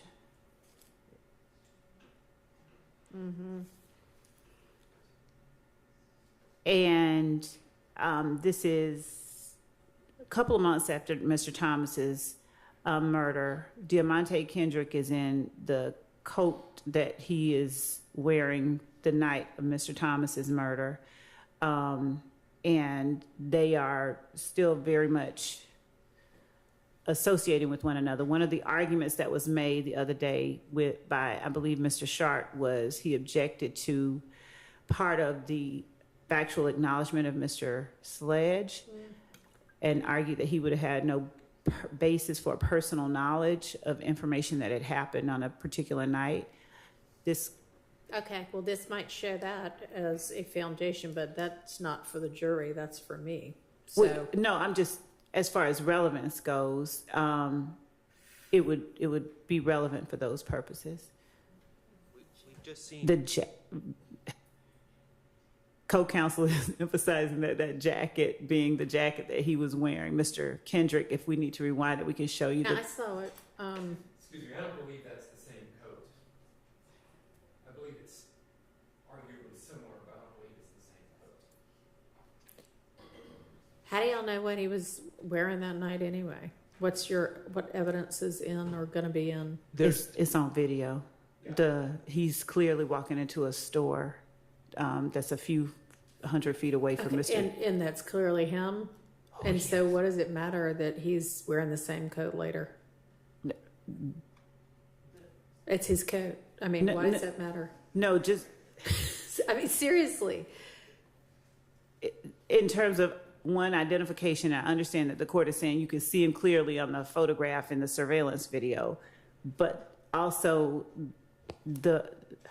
he's with Mr. Stillwell, who is also alleged to have committed the act with him 2 months afterwards, and he's with Mr. Sledge. So when Mr. Sledge gets on the stand and tells the jury, or whether he does or doesn't acknowledge that he knows.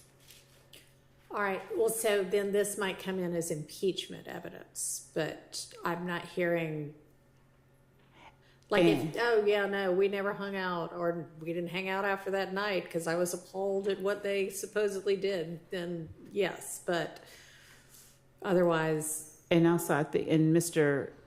Kendrick filed an alibi notice as well regarding where he was at the time of the murder, so. Okay, but this has no relevance to his alibi. Not directly, just that it's further proof that that's him in the video and him at the location and him right there 6 minutes before the murder. Okay, so then back to the coat being the thing that matters then. Yes. Yes. I guess if your client, Mr. Weinstein, is saying I wasn't. He's not denying being Well, at the gas station. It's in the video. You can clearly see that he is Okay, so walking into the gas station. What's his alibi then? Maybe I'll need to go look up the alibi notice. He was with Miss Morton later that night. So it doesn't cover the time of No, he was with Miss Morton at the time of the murder. Okay. What time? But what the coats have to do with this, I have no idea. I And what a guess March video has to do with his alibi it's on January the 10th. Right. The so time he was what's the time of the gas station video? at the time. It was at the time of the murder. It was 6 minutes before the murder. Okay.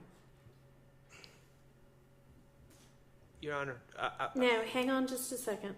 Sorry. And then is Mr. Kendrick's alibi that I may have been at the gas station 6 minutes before, but 4 minutes before, through the time of the murder, I was with somebody else somewhere else? correct. Yeah. Give me 1 second. Okay.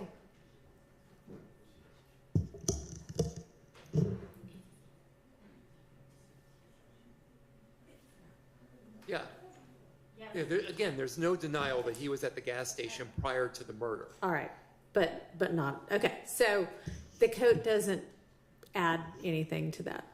But it's not the same. He's like my wife, Your Honor. He buys the same style coat, but it's not the same coat. Whether it's the same coat or a different coat, Yeah, it's it irrelevant. doesn't show anything about No. the viability of his alibi. And anything else before I exclude this one? No. Okay, moving on. That one's out. 23, Your Honor. The previous photos have 418Y have Okay. continued to show an association between Mr. Sledge, Mr. Zachary, and Mr. Stillwell. That's been established through the photos already. All right, and who is this we've got right now? That is Mr. Stillwell, Mr. Zachary, and Mr. Sledge. Go ahead. I would point out the caption that Mr. Sledge makes underneath the photo: gangsters sitting at the round table, with 3 green snake emojis on March 4, 2015.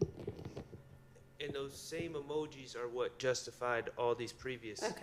So is are you making the argument gangsters sitting at the round table is like a reference to King Gangster. Arthur and the Knights of the Round Table, or what? Or No. just the fact that they're saying gangsters? That they are calling themselves that he is calling them gangsters, because I believe at some point there will be. We've heard at least one witness while we were talking about gang say game, like GAME. So I believe that there may be efforts to distance YSL members. Well, there have been consistent efforts to distance YSL members from being gang members, gangsters. So we would argue that he is not just sort of making this, oblique reference. He's proclaiming for the public something. The generic term gangster is propensity, first of all. But secondly, if Mr. Sledge says something on the stand that's vastly is shocking to the state, and they feel that this contradicts it, then perhaps there's another discussion. But in and of itself, until that happens, I don't know why this would be relevant to anything. So remind me The one that gangster in every city we go, that would show the same thing. You didn't keep it in, I don't I believe. didn't rule it out, I You held didn't. it. We would prefer So- this one over that one. All right, then that one will be hold out and this one will be in then, but they kind of get to the same thing. So, Your Honor, could the court give me? Sure.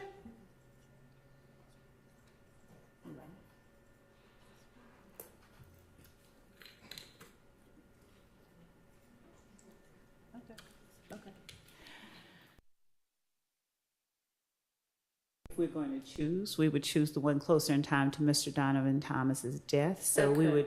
we would cede this one if All the right, court. so then 418Y is out. And if it ends up being some kind of impeachment evidence, just sort of alert us before we use that. Okay. Okay. What's next?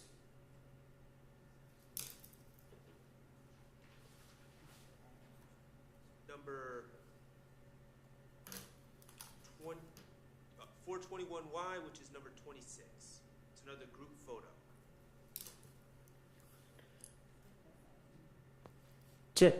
Mm-hmm.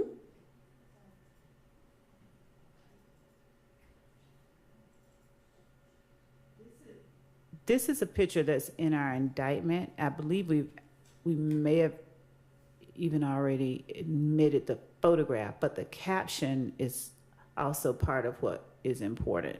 So both the photograph, the caption, and the fact that it's in our indictment alleged as an overt act. What do you mean alleged is an overt act? The posting of that photograph was The alleged as posting an is overt alleged act. as an overt act. Yes. Okay. Then, and so, okay, you allege as an overt act that they post things that promote YSL, and you showed this picture as an example, and this is showing that it was actually posted? Is that the argument? Yes. Okay. I think that. And it's a cap. Yeah, I can see what the caption reads. I'm gonna permit that one. Okay, now here is and when I say here, I'm talking about 422Y Okay. is the actual post that does not involve anyone hovering over anything that says a date. Right. And I know the relevance of the date and the time. And so I don't have any objection to that, but that's the way I believe that these, not some manipulated timestamp on the upper right, but as it appears in Instagram. And so I don't have any objection to 422Y, but going back to that other Right. exhibit, which is 397Y, I would say 422Y is more appropriate.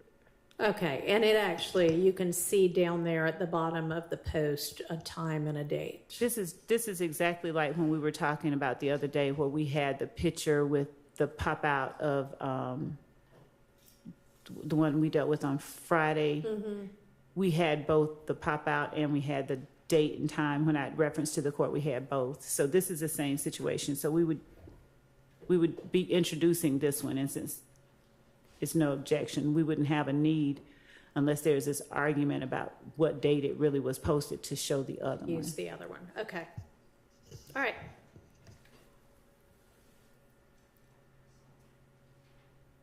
So this next one, which is 423Y, that caption is already on 420Y.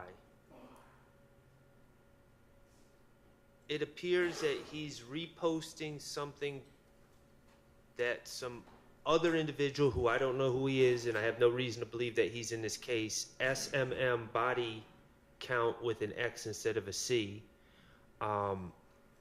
posted. And if you go back to 420Y, I believe, you see the exact same, I'll never switch up on my brew, I'm not a dub. So that seems cumulative, and quite frankly, I'm not a big fan, and I believe it's prejudicial to have a post by this gentleman, SMM body count, who we don't even know who he is. What's the state's response? I'm looking at the, that's fine. We don't object. Okay, so they concede Or that concede, they will yes. not use, what is it, 422? 423. 423Y? 423Y. Okay. Thank you.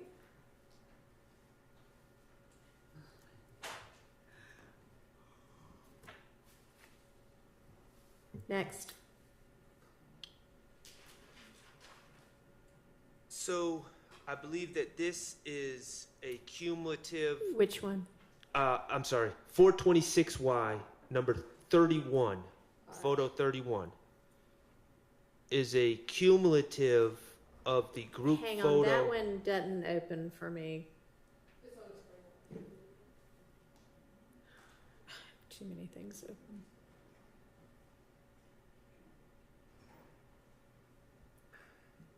Okay, yeah, that looks like the same thing. That's a cumulative of 405Y. We're gonna put up both. Okay.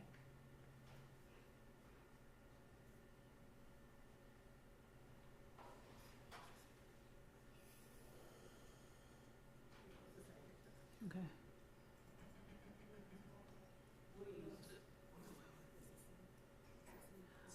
We won't use both, Your Honor. We'd ask that the court allow us to. All right, well, choose now so that we know which one. Choose the one that is 405Y. Okay. All right, so they will not use 426Y. Oh, wait, his phone. Okay? Okay. I don't understand the relevance of 427Y.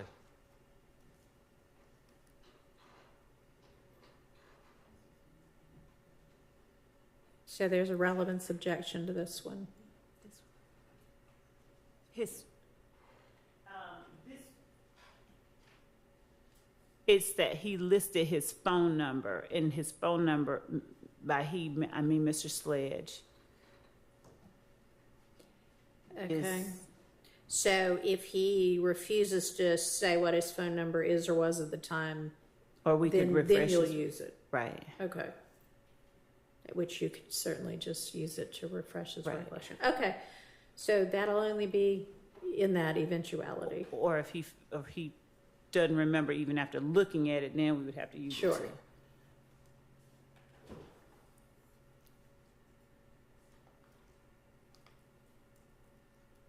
All right, any others? We're almost to the end of this grouping. Yes, Your Honor, 430Y, which is number 34. I don't see a 430Y, but okay.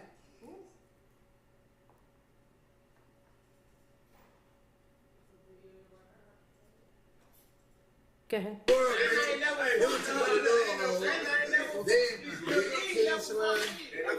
did. I just asked the whole dude she was dead. I just asked the whole dude she was dead. She don't even know who dead. She like, you crying. Who all do we have there? Don't we have? Mr. Williams, we hear the reference to King Slime. Could you play it back again?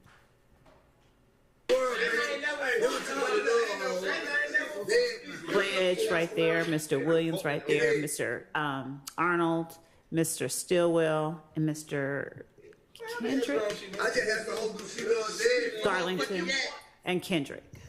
All right. And Copeland. Oh, Mr. Copeland's in there too. And when's this from? This was from. And also whose account? I'd be interested. What, I couldn't hear what you said. I'm not sure we know whose account it's from either. We have it from YSL_Daniel 1. Who is that? So I, the justification is for these videos has been, oh, it's showing promotion. And we don't even know who posted this. But we have the people who are in the video who can talk about the video. It's what's happening in that scene itself. They're sitting at a table. That he can lay a foundation for it. Who, and this is going to be Mr. Sledge that Yeah. testifies to this? Yes. And it's in this particular instance, this isn't so much as them promoting their violence. This is them referring to, we believe Mr. Williams as King Slime. This is them, all of them. I don't know that we have these particular individuals all at one time in a setting together. And we believe and can later confirm that it is Mr. Williams' Sky House condo, but Okay. we'll confirm that. Okay. I would think that would be relevant. All right, so I'm going to overrule the objection to that.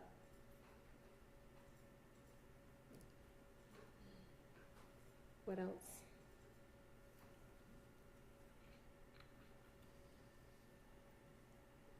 Just 404Y, which is number 37. And let me say, let me go back to that one for a minute. Sorry, since y'all don't know who posted it, I mean, if you figure out who posted it, that's one thing, but if not, we don't need to show the handle or whatever of whomever the poster is, okay? Yes, Your Honor. All right. Okay, now back to the next one. It's the last one, Your Honor, 404Y, number 37. All right.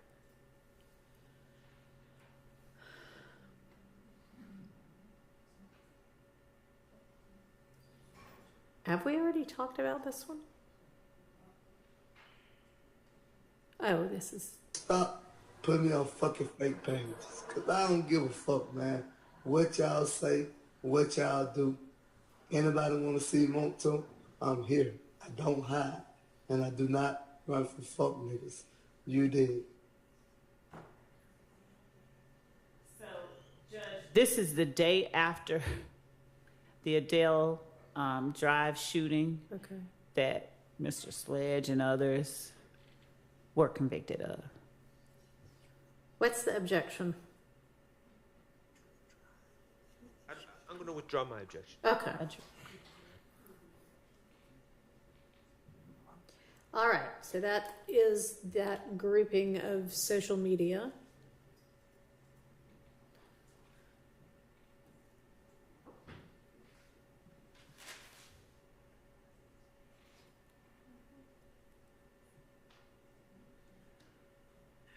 I think I might have to go back and get into that Dropbox again.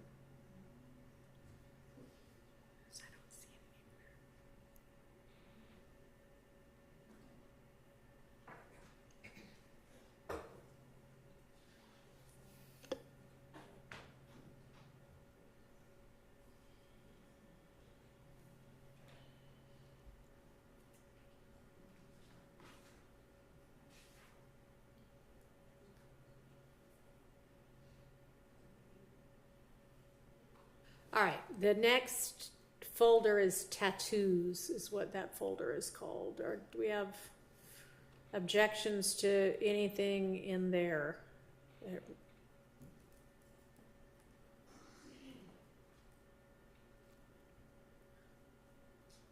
I mean, looks like a lot of them are the same picture over again.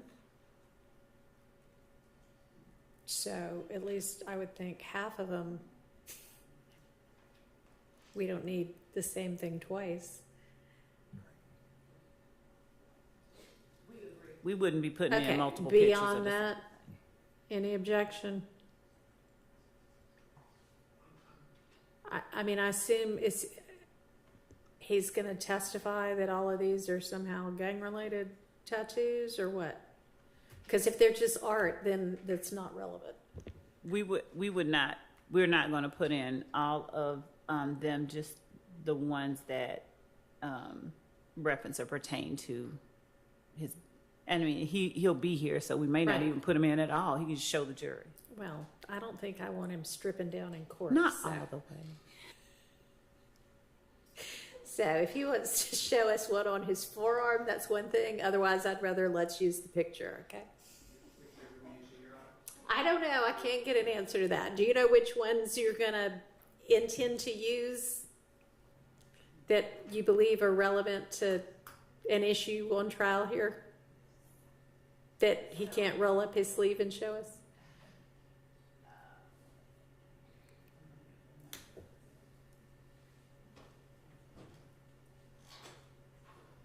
Are these videos? Yeah. I think we're not going to need to use Mr. Sledge's tattoo photographs. All righty. And yeah, Okay. I don't think at this time. So I don't know what that. Then there's an image that is. Oh, it's a video that isn't in the other videos. What's that one? Is there an objection to that one? I'm sorry, Your Honor, I just messed up.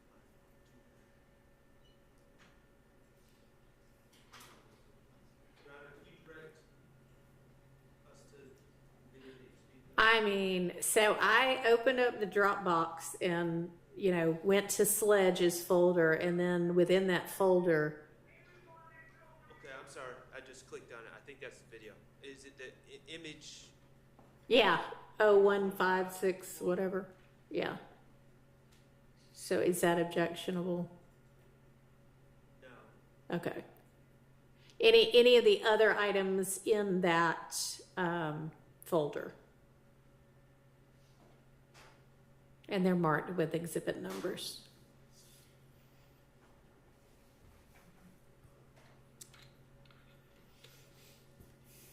Is the court asking whether? Oh, okay.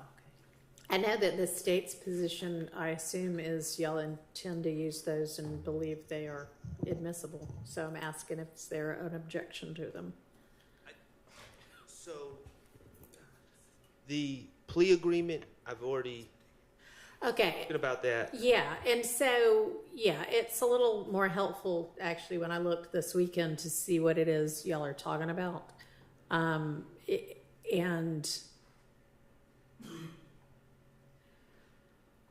I would think whether that comes in or not depends upon how that witness testifies. So When you're saying that comes in, are you speaking specifically? this, I'm looking at the, whatever it is, December 27th, 2022, several page. Factual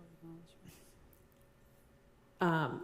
It's called plea agreement, but he's initial different factual assertions, and that's the one I'm talking about. It's 396 YC, Y Charlie, Yankee Charlie. Yes, Your Honor. And the terms of the plea obviously are fodder for cross-examination. Right.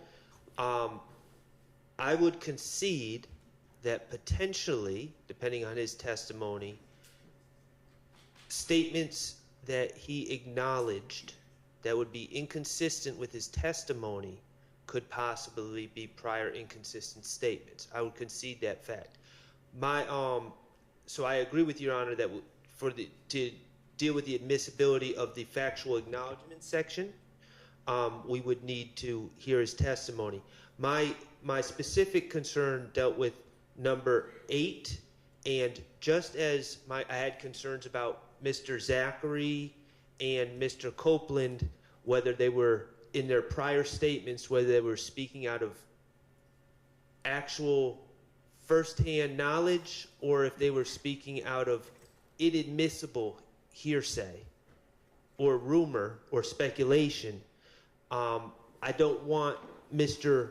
Sledge to be cross-examined or to be impeached with a prior statement that was based on, that the basis of it was inadmissible to begin with. That's my concern. Well, And all I can say, and I'm not Mr. Sledge, so I cannot answer this for Your Honor, but I can say from my understanding from working on this case, that number 8 is not based on anything that my client has told him, and it's not based on firsthand knowledge. I think that may just be something you'll have to explore, because he initialed and signed a sworn statement saying, I personally know this. Maybe he doesn't personally know it and it was a lie, but I mean, they've got that there for a reason. And that's just going to have to be something y'all explore with regard to his credibility. You know, I mean, he is right here asserting in this document, I do personally know it. Well, So, I understand what you're saying. And, you know, these are not, I understand he signed it. He did not write it. And so personally knowing to a layman can mean a lot of different things. yeah, he had an attorney at the time, right? He did. Yeah, so I think that, yeah, that I can't keep it out on that basis. All right, what else?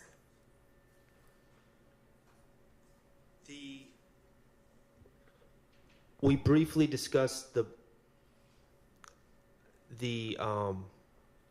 plea transcript. I don't know under what circumstance that would be admissible. I would think that would also be a impeachment item. Would y'all only intend that for recollection or impeachment? Right, recollection or impeachment. Okay. Okay, and then we also have a gang profile, which is filled out by someone. I don't know who wrote this. I don't think we know. We've been given a bunch of these. I don't know if we know who wrote any of them, but it wasn't Mr. Sledge. Right. So We would not introduce the gang profile as an exhibit through Mr. Sledge. We may use some part of it to refresh his recollection or something like that. It would be, because it would be a document that details certain incidents that involve Mr. Sledge. And it has photographs of him in it. We wouldn't be just whole hog introducing that. All right, so this is not going to go before the jury. Right. Y'all may We would, potentially refresh his recollection It's just over something like this. Okay. All right.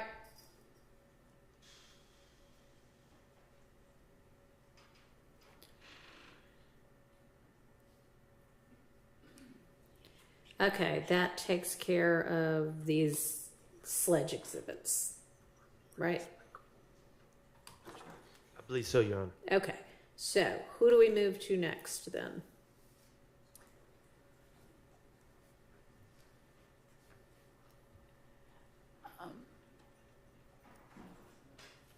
listen.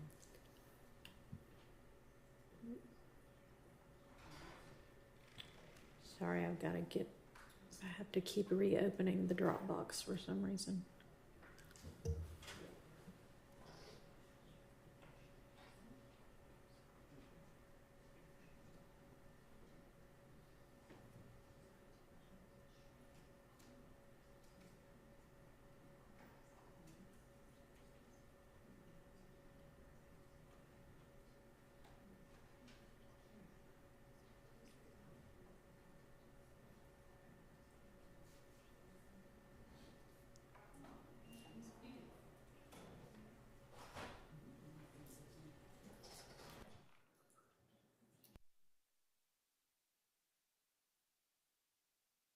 Is there anything with, I know, looking at the witness list, we've talked about Burnett, Sledge, and Zachary now. Thorpe's going to be moved to a bit later. So Bean?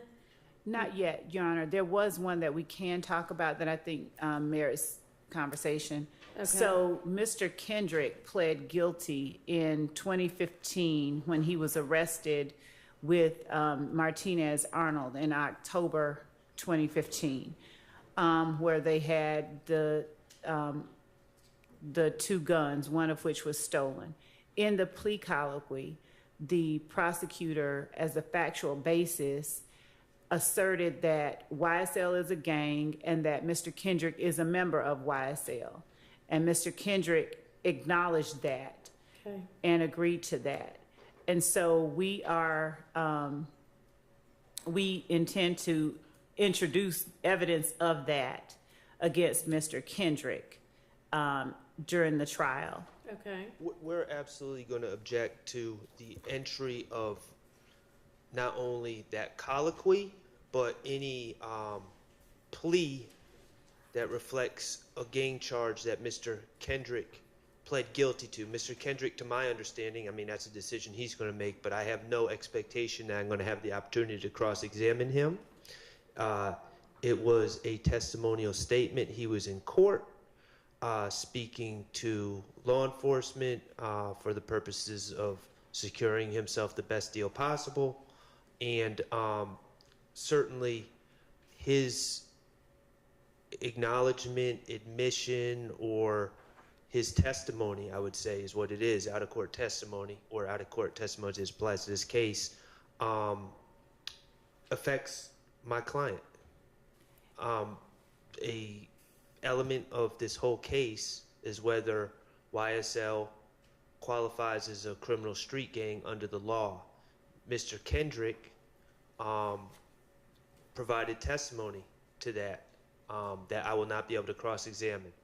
And so we are going to object to any entry of the plea to any gang count and any colloquy during the plea regarding the nature of YSL, according to Mr. Kendrick. And Your Honor, Go ahead. the court can limit the jury to consider that against Mr. Kendrick only. Go ahead. That would be wholly insufficient to protect the rights of Mr. Stillwell and the others, quite frankly. A curative instruction or a limiting instruction is not going to suffice. And you know, the state can try to prove their case, but they cannot try to prove their case with Mr. Kendrick's statements during a plea. Well, I'm not sure that's true. I mean, if it is admitted only against Mr. Kendrick and I am Kendrick's, and I tell them that that's all it can be considered against, we'd have to craft the right instruction, but I mean, it's out there and it's evidence, and I mean, I agree it's testimonial, and so it shouldn't come in against anybody other than him. It can't come in against anybody other than him, but seems that it ought to be able to come in against him. Are you saying there's just no way to limit it? Go ahead, Mr. Stillwell. Your Honor, I agree with Mr. Shart. That is asking the jury to climb a steep hurdle. And that's why Bruton says that, yes, you can limit the statement. It used to be, as the court may remember, on a Bruton issue, if Mr. Kendrick made a statement, he made a statement in this case on October 6, 2015, and he implicated Mr. Stillwell, or he implicated Mr. Williams, etc. It used to be that there was an instruction given, going back to common law, that it can only be used against Mr. Kendrick. And the court said that's not good enough. In a joint trial, the jurors can't be expected to follow that instruction. You said it earlier too. Presumably the jurors follow the instruction all the time. That's what we presume. But in Bruton, that's why we excise or redact. Right. And here, it is an essential element of this conspiracy in count 1 and several of the gang counts, that YSL is a criminal street gang. And now you have, and that's what I was saying before, and I'm looking for the cases. Right. But for Mr. Kendrick to get up and say, not get up, but for his plea colloquy to say, I am a member of YSL's criminal street gang, that instruction has to be airtight. Otherwise, he needs to be severed. I mean, I agree that the instruction needs to be airtight. Or he needs to be severed, or it's excluded. And I gave you a case when you first came on the bench here. I gave you, if you remember, if you don't, I could give another copy. United States versus Vendetti, V-A-N-D-E-T-T-I. I gave it to everybody, or at least the Honorable Court in the state, and I think Mr. Weinstein. And it's 623 F. 2nd 1144. It's the Sixth Circuit. It's 1980. It's good law. And I also cited State versus Jefferson, which is 302 Georgia, 435. That's 807 Southeast 2D, 387 2017. And they just and it's State versus Thomas, Thomas, 364 Georgia, PO 148, Division 2, 874 Southeast 2D, 195 2022. But the bottom line, Your Honor, is I would agree with the Honorable Maxwell Shart that a instruction for that type of that is explosive evidence that goes directly to the essential elements. So I do not believe that instruction would cure any type of fair trial for the other people in this case. Just briefly, Your Honor, we would object to any severance at this point in time in the case. All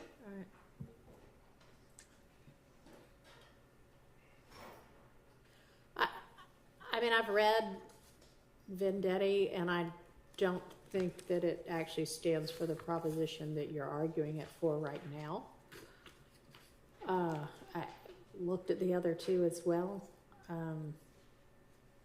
The guilty plea of any non-testifying co-defendant can't, it's not proof of guilt for any of the other co-defendants. I mean, I agree with that, but that's not what it would be offered for. Y'all, the state, need to come up with an instruction that you believe will insulate the admission of the plea colloquy, the part that you intend to, where if he says, yes, YSL is a gang and I'm a member of it, from any Bruton-ish type problems. Yes, Your Honor. And we need to do it at, before that's admitted, not just at the end of the trial. It needs to be provided to the jury at the time the evidence is admitted. Understood.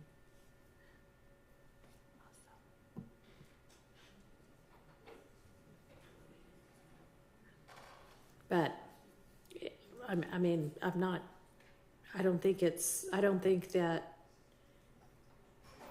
the law provides that it needs to be excluded, just that it needs to be appropriately limited. And if you can find other law, please forward it to me. But I don't think those three do it.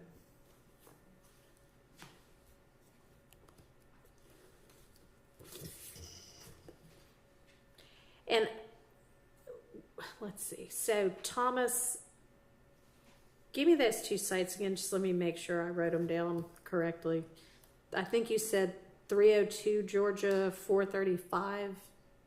Yes, that's State versus Jefferson. Jefferson, okay. 2017, and then State versus Thomas, 364 Georgia PO 148, Division 2. Yeah, got it. Thank you. Yes. May we offer as well Henderson, just for the court's consideration.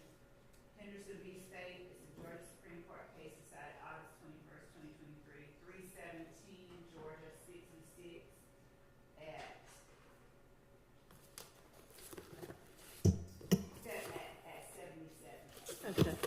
Is that a new one, or have y'all given me that before? I don't believe that we've given. Okay.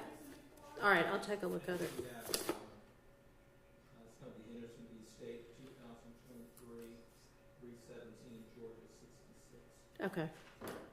So you think y'all may have? All right.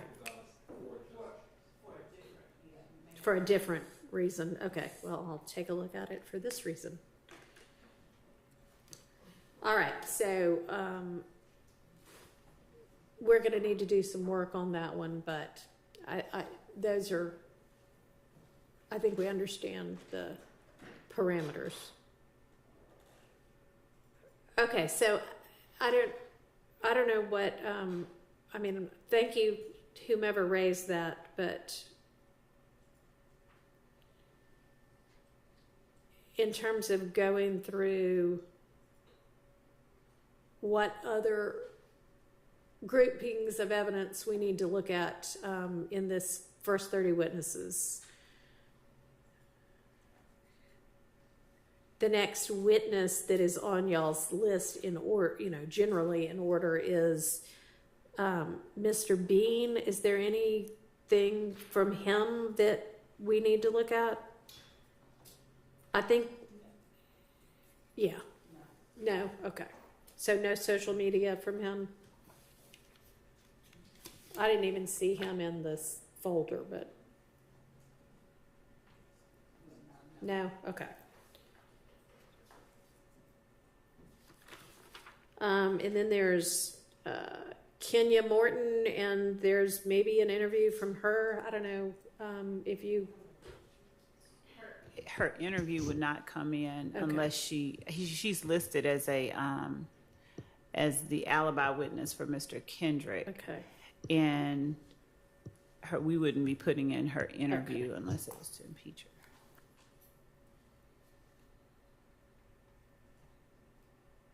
All right, so we don't need to look at any evidence that's going to be used with her, right? I don't believe so. Okay. Then Sprinkle, is there anything we haven't already talked about for him that?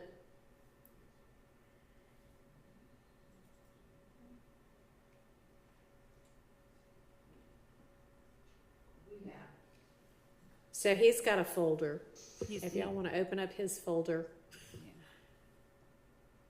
And then within his folder are lots of folders. So hopefully the defense has, in the couple of weeks they've had the folders and months and months that I guess they've had the evidence, made a determination as to what, if anything, y'all would be objecting to in this grouping of evidence.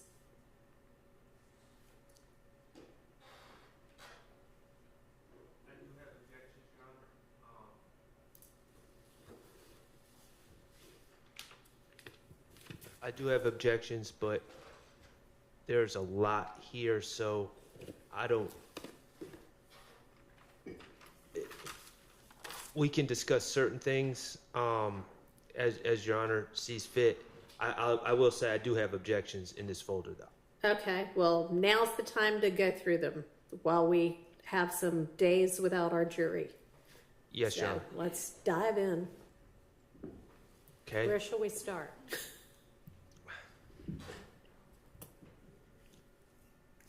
We've got an Arnold file, two Arnold files, Garlington, Kendrick's, other items, Stillwell, and then some, I don't know, looks like pictures maybe.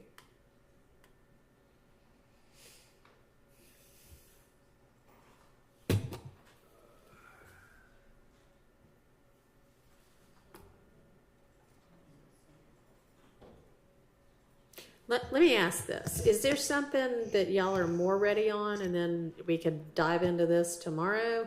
Would that help? There. Could I discuss? Sure.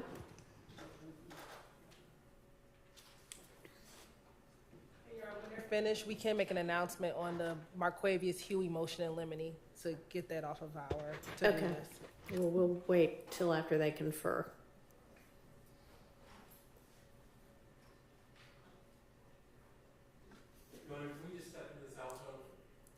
Sure. Why don't we just take a quick recess? That way, if anybody needs to use the restroom, y'all can talk, and if anybody else needs to use the restroom, they can go use the restroom. Thank you. Okay. And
Okay, before we move on to whatever we're gonna move on to next, somebody kindly sent me the, state 60 WA, I guess, that's already in.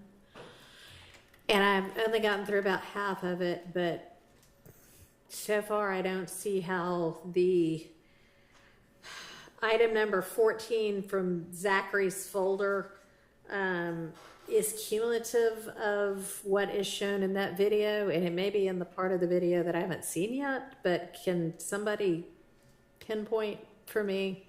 Can we pull it up and maybe y'all can tell me what part of that makes this other potential exhibit cumulative?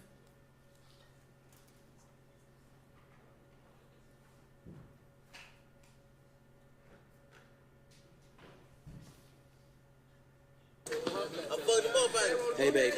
And I do not want to watch the whole video. I mean, I just, what's the part that the defense is contending makes Zachary's exhibit, I don't know what the exhibit number is, but the item number 14 cumulative? Yeah.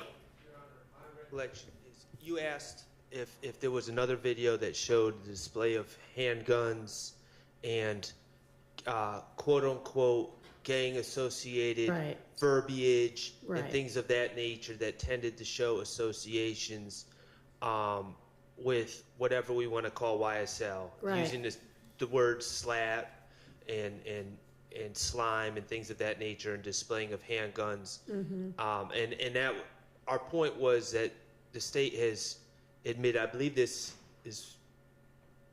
says 5 minutes long. I remembered it being longer than that. But Oh, it's longer than that. Oh, okay. Because I watched it for 5 minutes. Yeah. One of them is the redacted version, so the what was omitted was shorter than the original Okay. version. Well, that's merciful for the jury. Right. So, I mean, my point was, we've had these types of videos introduced before. My intention was not to suggest that it was identical or No, and I know exactly that. But I the mean, same. I wasn't seeing a whole lot of like guns in the front of the camera kind of thing. And this, they're just standing around in a parking lot saying things and what have you. But And the only portion that I believe has a gun, one of the co-conspirators, Walter Murphy, I think the line is, he just got out last night and he keep the strap on him and he lifted up his shirt, but he didn't point it at the camera. He just lifted up well, his shirt. and maybe I didn't get to that part of it yet. But let me go back and look at the item we're talking about again. But it seemed much more kind of the whole point of the video. So sure, yeah. I mean, My whole crew got blunt.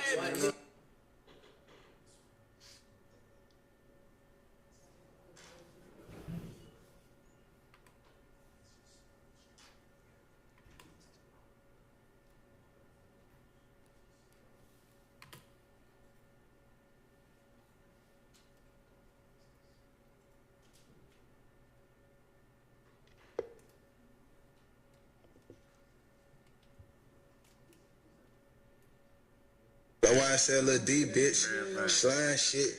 Yeah, ho. Right, motherfucking playing, ho. And we having real big bullets, bitch. I don't even play with her. Yeah, ho. That's like the boy Bills. Fuck they doing. So that's like the boy Bills, my motherfucking big bro Snake. yeah, I'm gonna allow that in. Your Honor, did you receive 2 videos or just one? Just now of the 60 whatever. Yeah, 60 WA, I think it was, I but think there was a second one that was sent as well that actually had. Okay, now I've only looked at one of them. Yeah, How about we look at the one that was one of them redacted and one unredacted, or are there 2 different? No, there are 2 different videos. So one was 60 WA. Yes. What's the other one? Whiskey Alpha. I need to get used to that.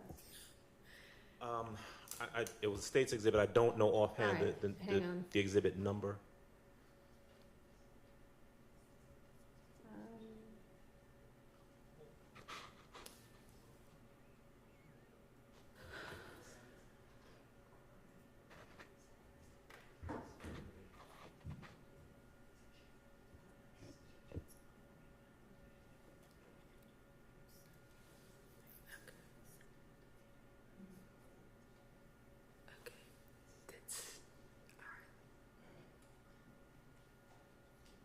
it's on a Google Drive?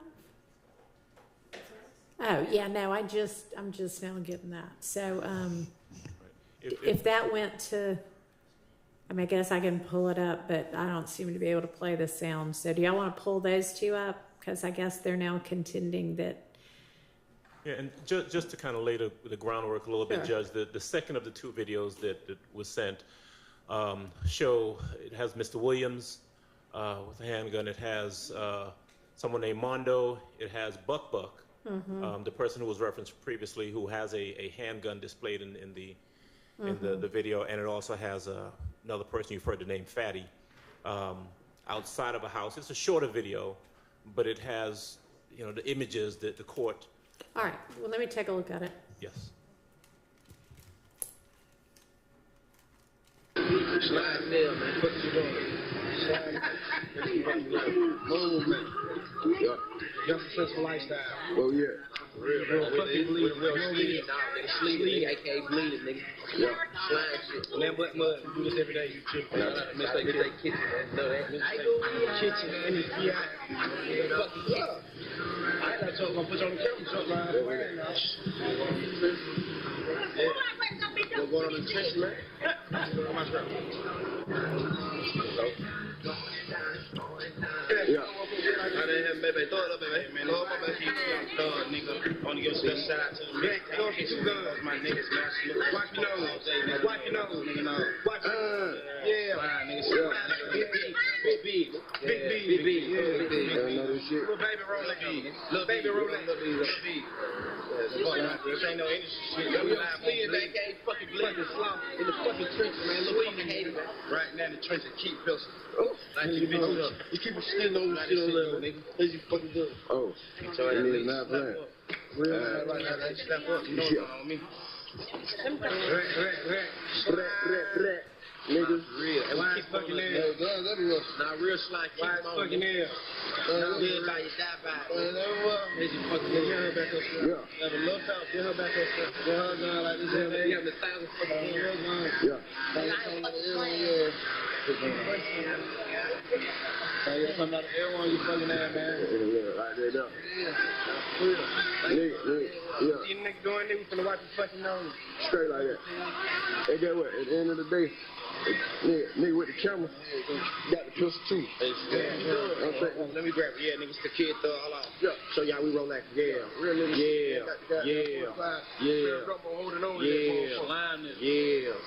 Yeah, we bullying, nigga. Don't appreciate it. Get what? You ain't slime, you not my fucking kind, nigga. Yeah. Slime love all the fucking time. Yeah. It's just fucking good. Your successful lifestyle, big rap. Yeah. What you doing?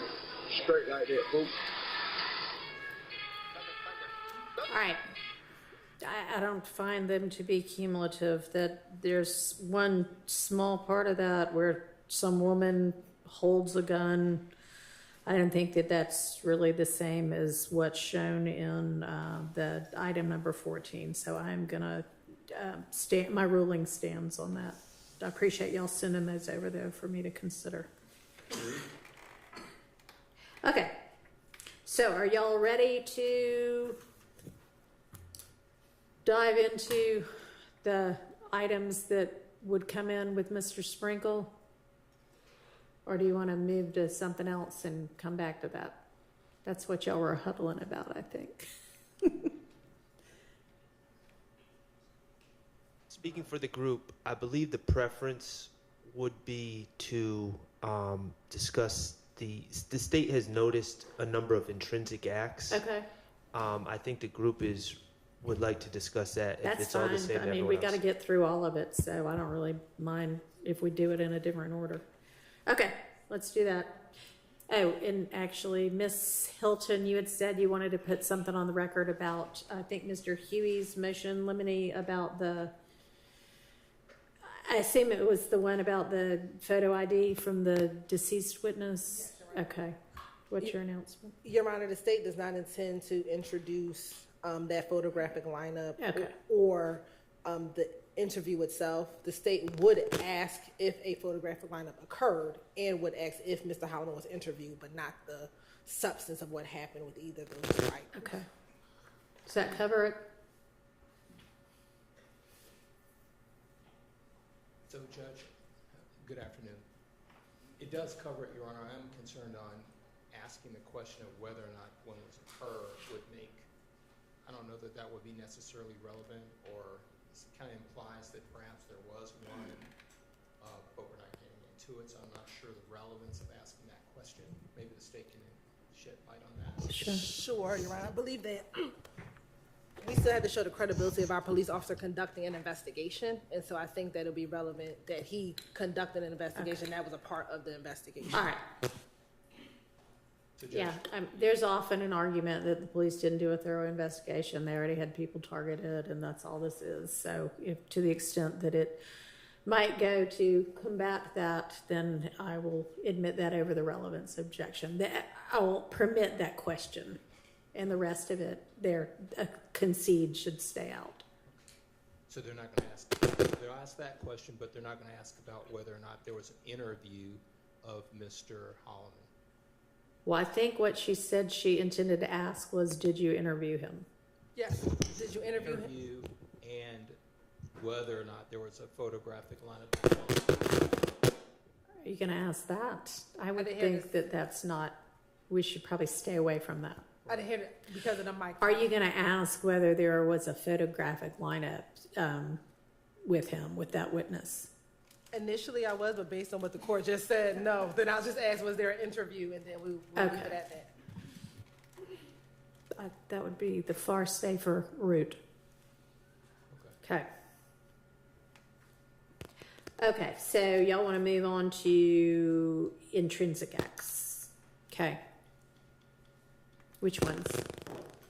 Because there was a set that y'all said there just hadn't been a 403 analysis on yet. And then there was, I guess there were a few that at least somebody, Mr. Ryan was maintaining, were not really intrinsic. Yes, Okay. Your Honor. That's accurate. Back in 2022, the state filed a general notice that they were going to introduce intrinsic evidence. We then got a witness list on July 31st, which I think was supposed to be one of the final, we can rely upon this witness list. And within that, there were 4 incidents which happened in 2023. So they, one, post-date that notice, 2, they post-date the indictment. So we've never received any sort of notice from the state saying we are seeking to admit this as intrinsic. However, that is what it is labeled as on the witness list. So that those 4 are what we take issue with. Okay, got it. And these are the incidents that occurred in the jail, generally? One in the jail, 3 in the courtroom. Okay, thanks. I'm not sure if Ms. Abbasi realizes that we did notice 2 of the ones that occurred in the earlier part of 2023. The stabbing of the person in the jail by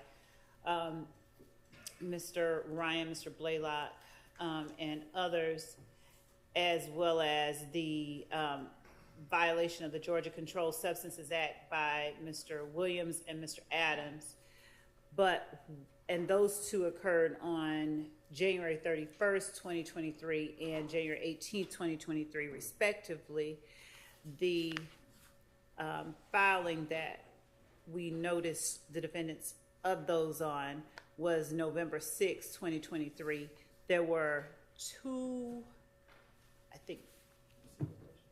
additional acts that occurred in 2023 during the time that this case has been ongoing. And one was the drugs that were found in Mr. Stillwell's cell, and we've noticed some of the pictures of the drugs and the other contraband, and the marijuana that was found in Mr. Ryan's pants when he was searched in the courtroom. Okay, so the stabbing, that occurred in the jail, right? It did. Okay, and then the VGCSA violation was in court? It was. Obviously, drugs in Mr. Stillwell's cell was in jail, right? And then the marijuana in Ryan's pants was in court. Is there another incident that occurred in court? Not that's on here. Okay. Ms. Abbasi, you had said 1 in jail, 3 in court. I'm sorry, Judge, that, 2 in jail, 2 in court. Correct. Okay. Okay. And the argument as to each is that this is not really intrinsic? yes, Judge. Okay. It doesn't fall into any of the 3 categories which would classify it or qualify it as intrinsic. Okay. Here it is. Let me pull out my case law on that. Which it's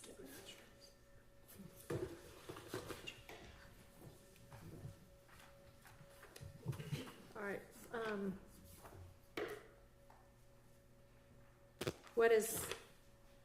What's the state's position on why and how that is intrinsic? The Bussy stabbing, which is the one I'll start with, Your Honor, involved YSL. I'm sorry, what'd you say? The what? Oh, I'm so sorry. I just didn't understand what you said. Understood. The victim in the January 31st stabbing, his name is Okay. Harold All Bussy, right. and that's what Bussy, I refer to it as. So that stabbing involved several YSL gang members stabbing an inmate at the Fulton County Jail who was alleged to have messed with Rodelius Ryan's commissary. It involved, among others, Demise McMullen, Javon Fleetwood, Christian Eppinger, Damone Blaylock, and Rodelius Ryan. They all, in concert, held down this person and stabbed him repeatedly, all to protect and to vindicate something he had done to one of their fellow YSL gang members. Is the way that I see it. So that it seems just, it's what we've alleged in the indictment that YSL members do. They work to maintain individuals ready and willing to preserve and protect the reputation, power, and even the territory of the enterprise through the use of violence.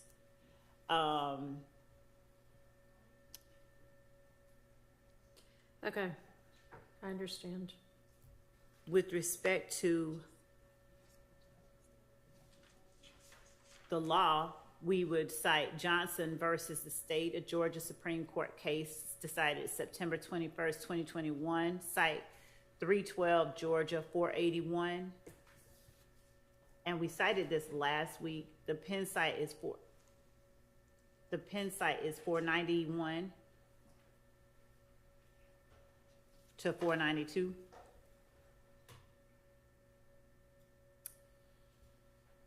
In support of it. Okay. With respect to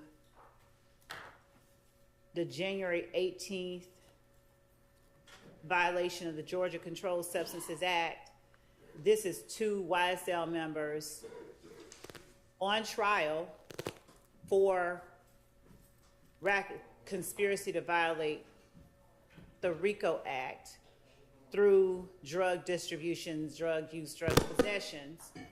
And while in court on trial, they are passing Percocets, one to another, and we argue one to the alleged leader of YSL while in open court. One of the assertions that we make regarding the conspiracy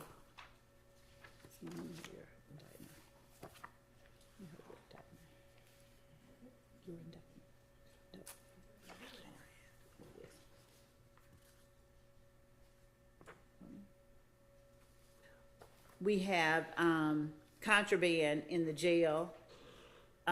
We have stabbing in the jail of YFN Lucci. We have communications in the jail. These types of actions on the part of the defendants are the type of actions that we have alleged in the indictment, and it shows that the enterprise flows from the streets to the jail to the courtroom, and that the conspiracy is ongoing. And what exactly is the evidence you would be introducing on this VGCSA? The video of it. And what all does, I mean, maybe I need The to, video what does shows Mr. Adams going up to Mr. Williams while on a break. He's appearing to dap him up, if you will. Mr. Williams puts his hand up under the table. One of our lieutenants goes over to Mr. Williams and sort of says, "Give it here." Mr. Williams brings his hand out from under the table, relinquishes the Percocet to him, and later Mr. Adams is searched. And I think more Percocet pills, more drugs are found on Mr. Adams. And the drugs, the photos and tests of those drugs. All right. And what's next? The marijuana was also, so in Mr. Stillwell's cell, there was, on March the 29th of 2023, there were drugs found in Mr. Stillwell's cell that consisted of ecstasy pills, I think contraband, was it cell phone? A contraband cell phone, for him to have gotten those drugs into the jail while he's on trial for Okay. kind of actions involving narcotics and the enterprise and the sale and distribution of drugs through that enterprise. We believe is evidence of the ongoing conspiracy. Okay. Another, And then the last one, I guess, was the marijuana found on Mr. Ryan. Give me a little bit more background about what your evidence is going to show on that one. that Mr. Ryan, while sitting in court, I believe deputies may have smelled the marijuana on Mr. Ryan, and when they went back to try and search or to figure out where the smell was coming from, a large commotion was made, and the deputy, large commotion by Mr. Ryan, and the deputies found the marijuana attached to, I think, his inner garments. Okay. We have the video. Okay, we don't know how it got there. I mean, on the Percocet, you've got an alleged gang member providing it, right? Yes. So, how about we don't have anything like that with regard to the marijuana? We don't have who provided him with the marijuana. No. Okay. All right. I don't know how pertinent it is that we have one that's not on here that is also involving drugs that are brought into the courtroom and provided to another YSL member, but that particular one has been severed, so we don't have that one on here. Okay.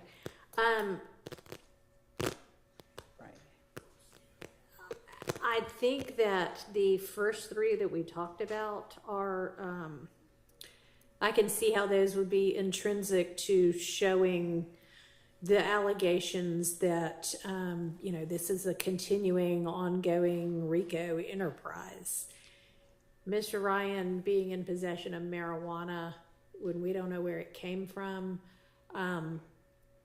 that one, I just don't see that falling within. I mean, it shows, what it shows, that he's in possession of an illegal substance, but it doesn't, I don't think it's intrinsic, so I'm gonna rule that one out. Yes, Your Honor. The other three, Your Honor, yes. Go ahead. I appreciate the directed verdict that you just gave for one of Mr. Ryan's. Oh, is that intrinsics. one of his, that's not something. No, that- no, no, no. Yeah. I'm saying you're That's keeping not it out anything without from- hearing, but from us. But regarding Mr. Stillwell's, okay, we have an indictment with 100. I believe it's 191. Could be off. 191 over X. Yep. Okay. We also now have a list. At first we thought maybe they had abandoned these 53 and they were narrowing it down to 4, but no. It's 53 plus 4, 57 plus 191. That's 248, I believe. 248 uncharged events, or not substantively charged events, in that are coming into this trial. Regarding, the state keeps saying, and this shows the enterprise. Okay, there were apparently, I've seen photos, I wasn't there were pills that were recovered from Mr. Stillwell's cell, where he has a cellmate. Okay. There is absolutely nothing about those pills that suggest they were provided by anyone associated with YSL. There's absolutely nothing that suggests that those pills were going to anyone associated with YSL.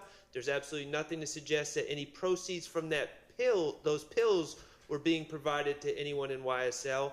There was a phone. I have not received any information from that phone that suggests any link at all to YSL. I am not saying my client's a drug dealer, but what I am saying is people that are in possession of drugs, whether it be my client or his cellmate or someone else, are able to sell drugs without being part of a huge enterprise. And without any evidence that somehow this is linked to YSL, this isn't intrinsic. The test for intrinsic is an uncharged offense arising out of the same transaction as the charged offenses. I don't believe that's the case. Evidence necessary to complete a story of the crime. That is definitely not the case in this scenario, and it's inextricably intertwined with the evidence for the charged offense. I don't believe that's the case either. So I don't know why this is. I understand. Thank you And for. and just so you know, Your Honor, he is charged on a separate indictment. I believe it's indicted. If not, it's in a CP case still, but he is charged separately, and that case is pending in Fulton County Superior Court. Okay, appreciate it. Thank you for bringing my attention to that. Your Honor? Yeah. If I may a bit further, the one case... On which? Really regarding all three of them. I'll Okay. start specifically with the stabbing as the state did. Can I rule on this other one first? Give me just a second. Which other one? The one that Mr. Sharp was yes, just yes, talking Your Honor. about. Okay. So the Stillwell had a cellmate. Is there any evidence as to where the drugs came from, or that it was his, or that the cell phone was his, or connected in any way to YSL? Well, two things. So yes, we believe that. I think we have. Do we have body cam video of the search of the cell? We believe that the testimony from the deputies within the jail would establish his ownership of it. But more importantly, what we have, I briefly touched on it, was the other YSL member whose intrinsic act that we've not put in here. The pills, if we call them purple hearts, blue stars, and yellow diamonds, they were trafficking amounts in Mr. Stillwell's possession, and they were trafficking amounts in the other YSL member's possession. That is not on here and that has been severed. They are the same type of pills, and they are a large trafficking amount. Okay. But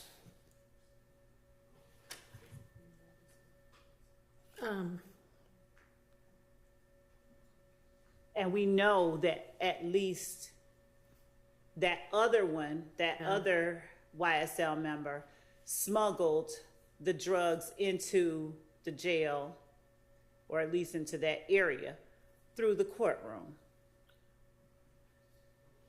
as it was described, it was enough in one, it was a pharmaceutical. Okay, so any evidence that what was in Mr. Stillwell's cell came from that? Other than it was that they were just alike. If you looked at photographs of it's not like you had all white pills. Like you had the same array, Blue, variety, purple, and to use just some colors. Like there were literally at least three different colors and three different shapes of pills. And they were the same, three different colors and three different shapes. and you can establish that those were YSL related? Yes, because How? when you say those, you're talking about the ones So that if originally came in? I'm to accept that y'all have enough that you can make the assertion that the pills that came through some court proceeding to this other person who's not a part of this trial, Right. are the same that are in Mr. Stillwell's cell, then what's the YSL connection Not there? the same pills, the same. Type, the Yes. same, shipment or whatever, the same That person, loot. that person was in this trial. That person was in this trial during that time. Okay, but them being in the trial and co-defendants doesn't establish what the assertions are. No, it's the not similarities, the exactness of the like. No, I'm not asking at this point, like, assuming for the sake of argument that, yeah, these pills all came from the same place. And he, in fact, then what's the YSL tie-in? May we approach with a member of the defense? Sure.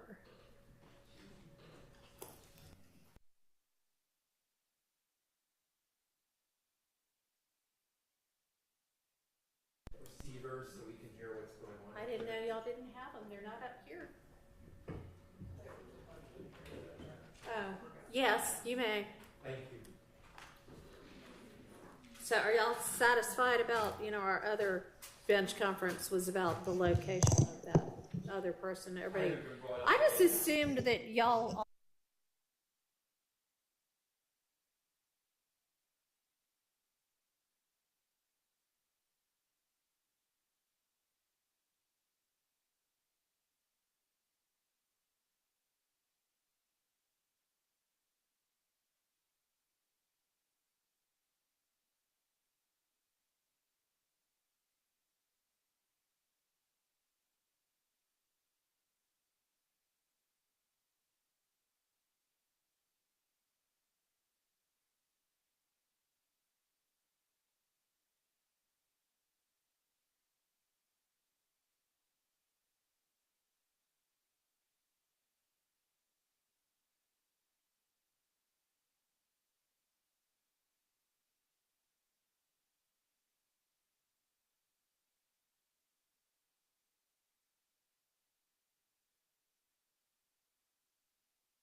All right, I am, with regard to the contraband in Mr. Stillwell's cell, I'm gonna rule that out as well.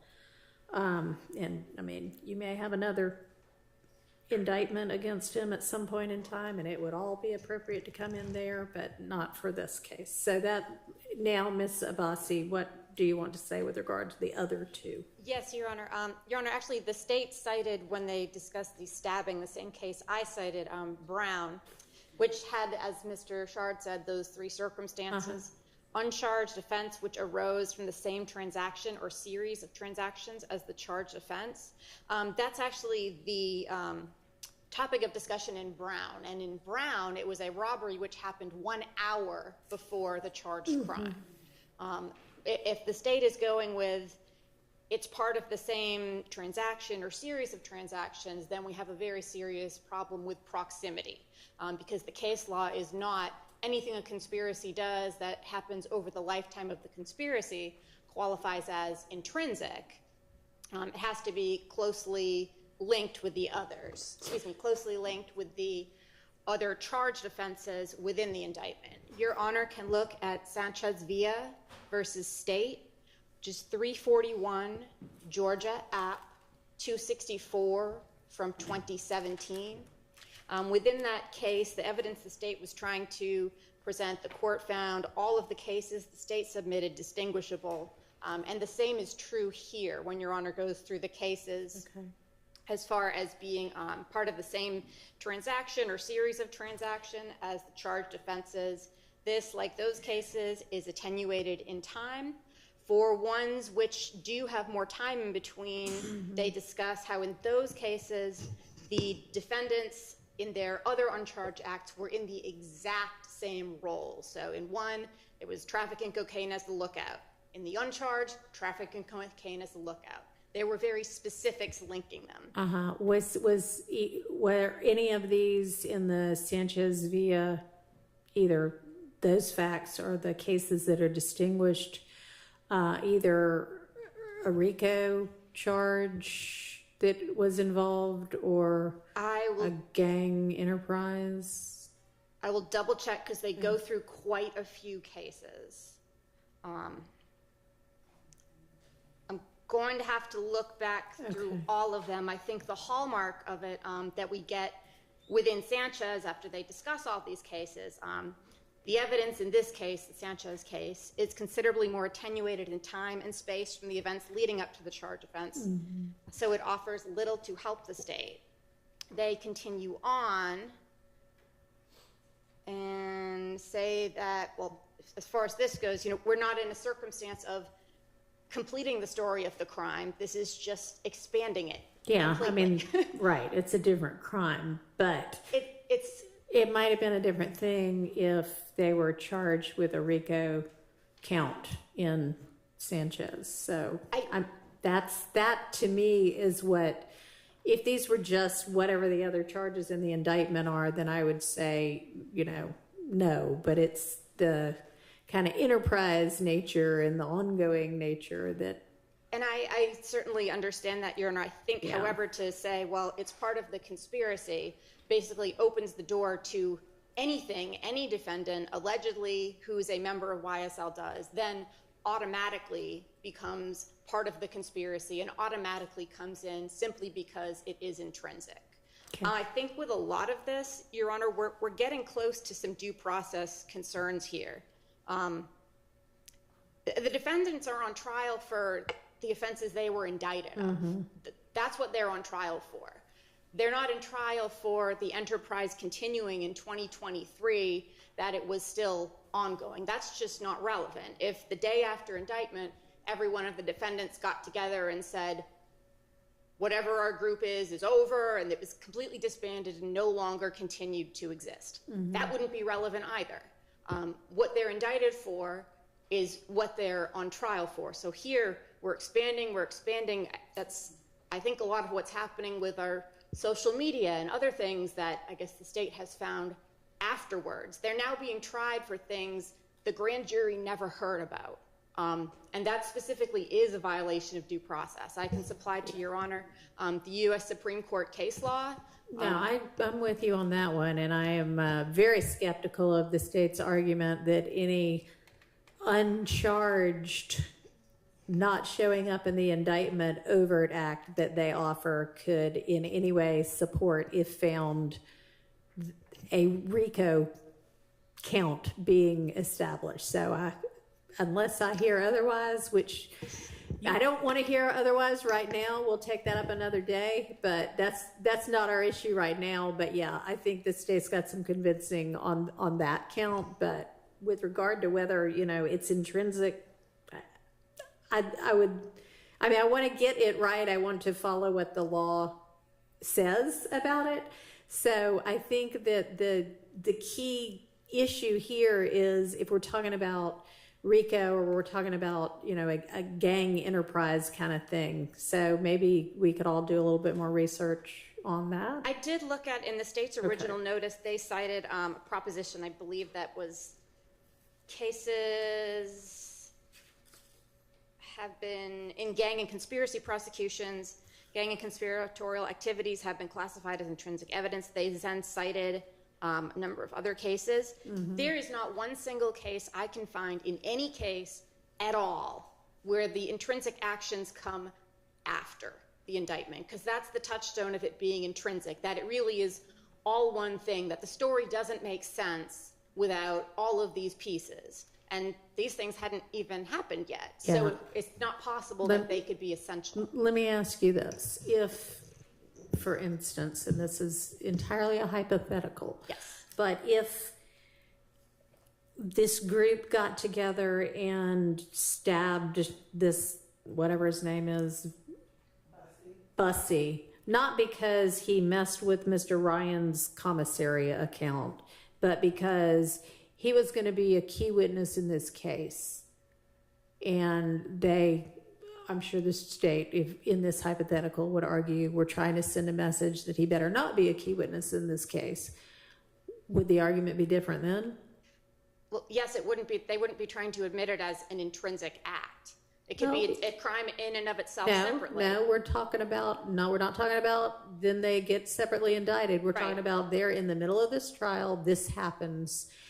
It's not obviously set forth in the indictment because it just happened. It would be 404B and probably fall into a category there which would make it admissible for a basis which was not character. It just wouldn't come in as under intrinsic. Okay, so you would still make the same argument that it couldn't be intrinsic evidence even for that because it occurred afterwards.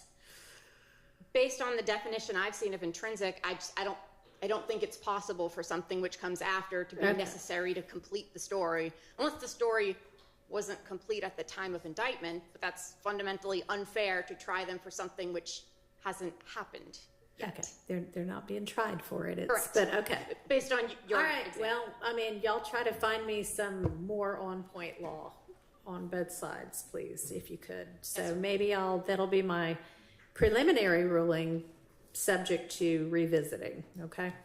And Judge, there was one other thing. I don't know that it'll have any bearing on the court's ruling, but in that instance where where the drugs were found in Mr. Stillwell's cell, there were, Miss Hilton pulled up the photograph that I asked her to, and there was a shank.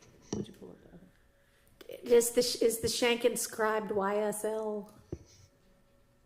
Then it doesn't. No. I mean, it makes Mr. Stillwell look bad, but it's not intrinsic. Yes. Okay. Your Honor, Yes. if I may, Yes. before you make a decision on the one alleged intrinsic act that was referenced by the state involving the supposed passing of a Percocet pill from Mr. Khalif Adams to Mr. Williams, I would ask that the court at least go and take a look at the video that was referenced by the state. I think it's instructive. I also think that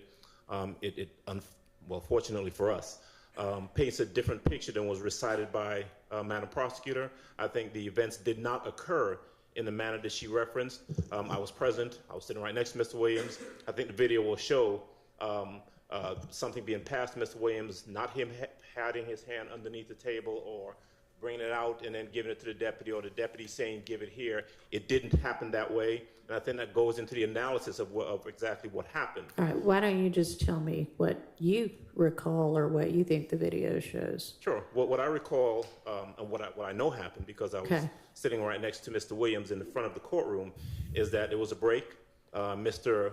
Adams, who was sitting in the rear part of the courtroom, came up, and as he was going towards that door, goes as though he's going to give Mr. Williams a high five or a dap or something like that, and put something in his hand.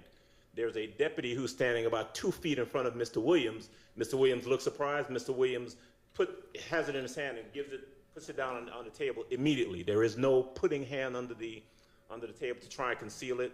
The deputy, who I was within earshot of, did not say, give it here. Mr. Williams looks at it and puts it down on the table, and that's it. Okay. And at which point, another deputy sees Mr. Adams and either takes him, I don't remember if they took him in the back or brought him back here. Okay. He was searched in the back, as I understand it. I think court recessed after that because of those occurrences, but that's how the incident actually occurred. Okay. Can y'all send me that video? Yes, and the deputy, the lieutenant, would also be a witness to what I'm saying. All right. Well, I mean, I would imagine the video shows what happened. So. It does. It does indeed speak for All itself. right. Well, we'll come back to those two. All right. So that takes care of the allegedly intrinsic, but according to the defense, can't be intrinsic because they happen later in time than the indictment acts. What about the other intrinsic or allegedly intrinsic acts that there has not been a 403 analysis on yet? Can I just add something to the last? Your Honor, can you ask what the prosecutorial need for this is? I can, but with intrinsic acts, that's not part of the analysis. Yes, 403 is the analysis. Well, 403. Which includes the prosecutorial need, waste of time, prejudice, substantial prejudice outweighs any probative value. But to me, this is a big case. It's been going on a long time, and now intrinsic acts. So yes, I don't know how much the state needs to prove that Mr. Williams was knowingly or unknowingly given an alleged item. I'm not so sure the crime lab came back, but I can't answer for that. Has the crime lab come back? That may be true. I don't know. I don't remember. Okay. All right. So we now have a 403 argument or objection. So, Your Honor, I think that the court had it right regarding the need to analyze, looking at the prosecutorial need. If it's a 404B act, then that would be a situation where we would be looking at the prosecutorial need, but it's not. We're alleging that it's an intrinsic act. And looking at 403, Your Honor, the analysis is it substantially more prejudicial than probative? And it's simply not, is our position. He's alleged to have, Mr. Williams and the other indictees here are alleged to have conducted drug transactions. One of the acts on the indictment involves them having a trafficking amount of drugs, right? At least one. So we would argue that it in no way can be viewed as substantially more prejudicial than probative, and it's intrinsic. But we're pulling up the video too. Well, I mean, I guess is it intrinsic is yet to be determined based on the time period, but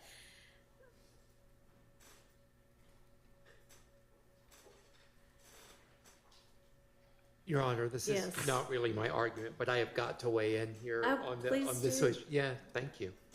I'll get my 5 minutes in. The 403 analysis is not limited, as you know, to is it more prejudicial than probative. As Mr. Steele said, you also have undue delay and waste of time, and those are factors as well that I'm not surprised that the state ignores, because they seem to have no concern for delay or waste of time. So those are factors that the court should consider as well, Your Honor. All right. Thank you. Okay, well, I will give y'all a couple of days to, if you can find more on point law, provide that. And if not, I'll just have to go on what we've got and make a decision. I'll take a look at the case that got cited and the cases within that, and then, if need be, do the 403 analysis. I may not get to that, but okay. So that's those. What about the other intrinsic acts that 403 hasn't been done on yet? Do y'all just, is there a list? And is it? And I can't, let me see who, I'm not sure quite who filed that one. Or maybe Mr. Sharp just told me there are some that the 403 hasn't been done on yet. From the November 6, 2023 filing, but I don't know which of those. And some of them have already been, so the Judge Glanville made an initial ruling on one day on 1 through 3. And then throughout the trial,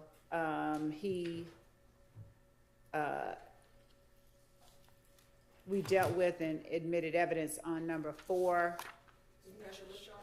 Does the court have Not the right list? in front I'm not of sure me. what list you're referring to. The filing on November the 6th, 2023. Yeah, I Of think I've the- got that. Give me a second to locate it.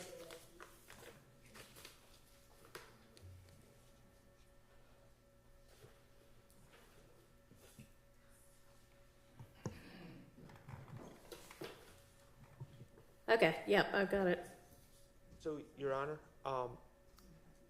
my recollection is that we began discussions on this one day a long time ago. Okay. And I agree with the state that they have presented evidence on some of these incidents, some of these acts. Your Honor is saying that we haven't done a 403 analysis. I don't believe Only we've done. because y'all, that's what I thought you had said to me. Okay, if I said that, I believe I misspoke. I don't believe Okay. we've done really any analysis on this list. Okay. Meaning, I don't believe, speaking for the people on this side of the room, I don't believe that we are conceding that they're intrinsic. All right, so we may need to, starting with number 5, look at all of them. Well, Your Honor, I thought we were going by the state's July 31st witness list. So that would not encompass all of these things on here. That witness list went through by what offenses it was set to prove or this acts. one? Yes. So I was relying on the witness list when filing motions in limine of what they actually intend to prove.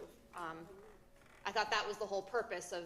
Well, Judge, I'm not sure if Ms. Abbasi, we filed this November the 6th of 2023, and I know she wasn't here at that time, but we, this is the argument I think that Mr. Sharp made. This is the one that he sent out with his objections. This is the filing, so this is the one that we're addressing. Okay, well, I mean, if for instance, you don't intend to use, 20 through 30 anymore, tell us that.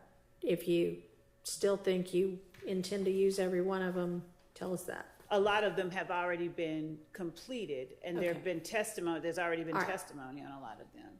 Okay, so can you tell me right now? Yes. Which that's true for? Number 4, the 5/12/2013 aggravated assault and home invasion. Yeah, I mean, I've got it right in front of me, so if you just want to say number 4, that's fine. Number 4, number 5. And you said a ruling had already been made on 1, 2, and 3? Yes. Okay. We didn't admit them, but they were. Okay, so we did not admit evidence of 1, 2, and 3. All that we did was address them initially. We didn't admit evidence, and we don't intend to, but those are the only 3 that were addressed initially. And you don't intend to, so you're not intending to introduce those 3? Right. Okay, well then we'll cross 1 through 3 off the list. Okay, 4 has already been admitted, 5 you said's already been admitted.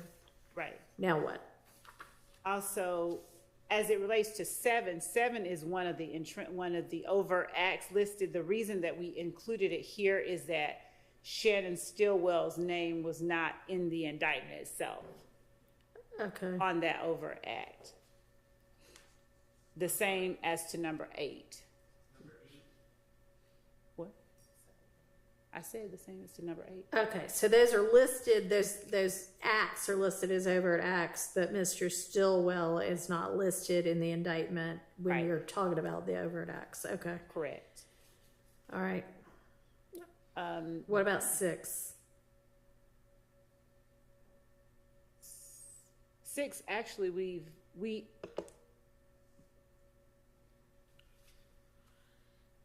so 6 is gonna be talked about. It has already been talked about some, and it'll be talked about some more. Yeah, I thought it had already been talked about some. So, I mean, that's in the past, basically. 7 and 8, given that they're overt acts, adding Mr. Stillwell to them, that can still come in as intrinsic. What else? 10 has already How about been. 9? 9 has not been talked about. And do you intend to still present evidence of that?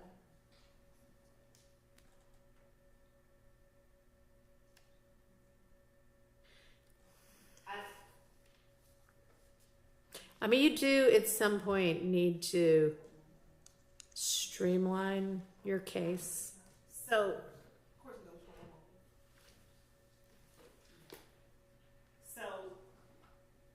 we can strike off number 9. All right. I believe.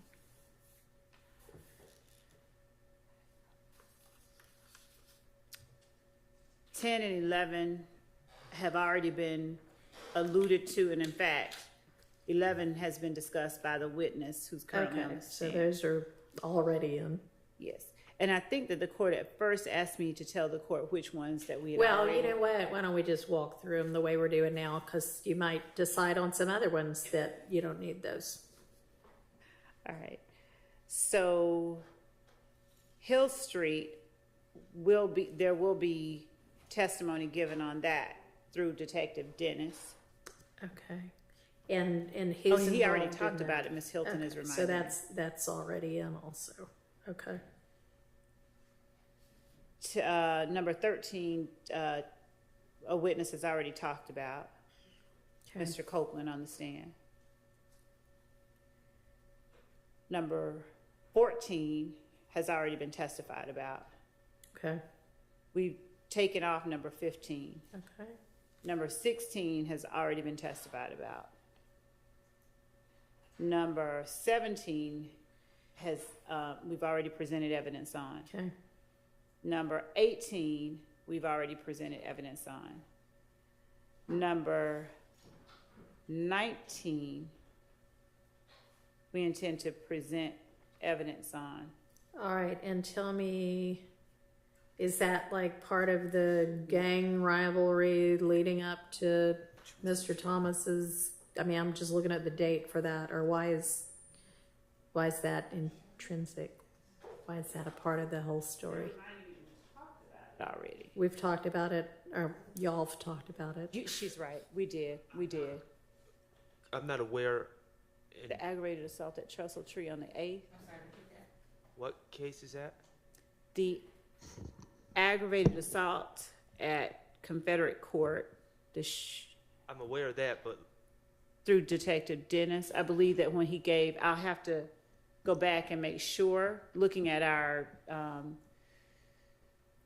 at the flip chart that we made while he was on the stand. Okay. But would this be part of the back and forth that y'all assert led up to? It was part of the shootings that they went back after the murder of Donovan Thomas and found out about. So that when we say back and forth that led up to it, they started investigating those shootings after the murder of Donovan Thomas. Okay. And this was one of the ones that, And this is a shooting of whom by whom? at Trestle Tree, which would have been Ifgang territory, we alleged by YSL members. But Okay, and what evidence do you have of that? we didn't. Okay. And just so that Mr. Sharp has that, it's for 150080094. We've already put the CAD report and the 911 call in. Okay. Okay, well, that pretty much Well- sounds like that's in then. Well, I don't agree. I mean, what's I think obvious right now is I've been very involved in this case. Mm-hmm. I don't know what this January 8th shooting is. I'm asking Miss Love. She doesn't know. So I'm trying to figure out how anyone could argue, if no one even knows what it is, how it's so intrinsic to this case. Yeah, I don't know if she doesn't know what it is. Well, I period, mean, I keep or if asking, she I'm just giving doesn't up. know right now what it was. So, who is alleged to have done this? So, or is this just a general? We, the gang experts, found out about this, and we think this was a part of it. It's so okay. Is there going to be more besides what's already been testified to? Okay. No. So it's already in. Okay. Okay.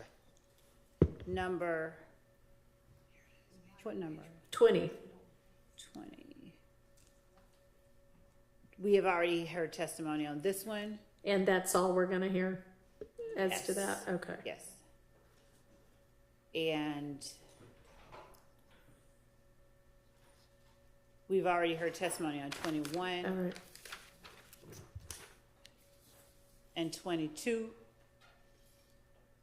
Mm-hmm.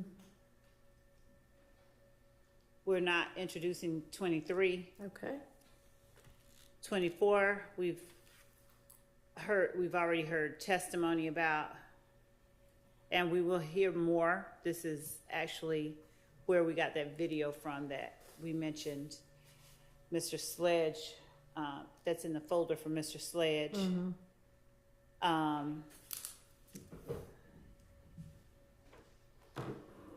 Number. So, hang on. What else is going to come? I mean, great if the video happened to be from there, but what else is going to come in about this ag assault criminal damage? Well, Mr. Antrevia Smith is one of the witnesses that we've listed, Mm-hmm. and her testimony. That's a victim? Yes, that's whose house it was. All right. Okay. Go ahead then. 25.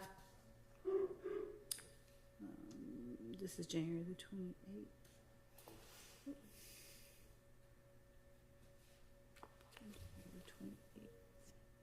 I thought we'd already introduced that. Kendrick's possession of firearm on January 28th.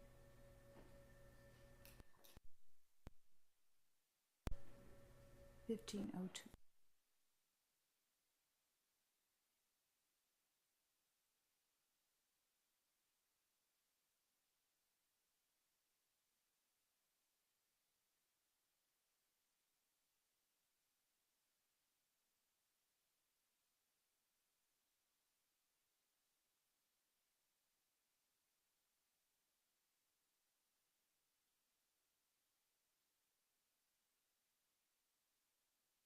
Back to 25, 20, Okay. permits. That's fine. 26, we're not going to introduce evidence of. 27, we've already introduced evidence of. 28, we've already introduced evidence of. With the exception.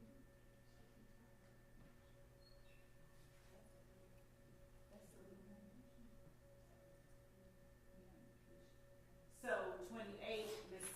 Hilton is reminding me that with the exception of Shannon Stillwell's involvement in the Little Wedding bus shooting, it has come in, but it was added here because Shannon Stillwell's name was not on the overt. All right, that's fine. 29 is coming up. The shooting at Club Crucial preceded the shooting at Adele Drive and Drew Drive, and that's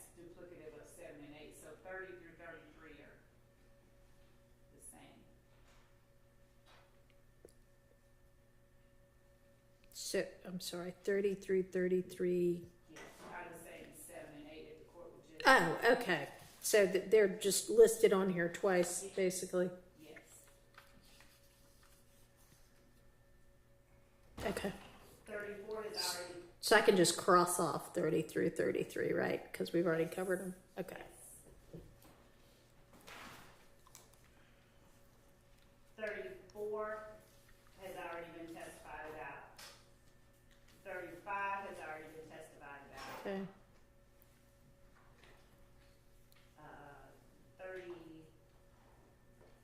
36, we don't, well, actually.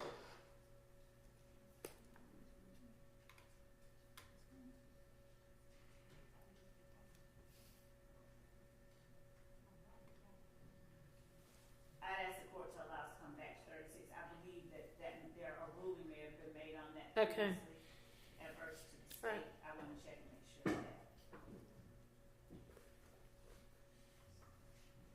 37's already been testified about. 38's already been testified about. 39, we don't intend to introduce evidence of. Okay. 40, we do intend to introduce evidence of. Okay. That seems pretty intrinsic.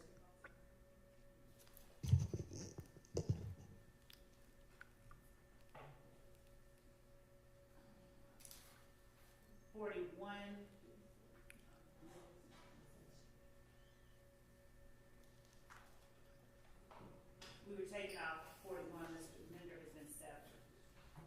Wait a minute.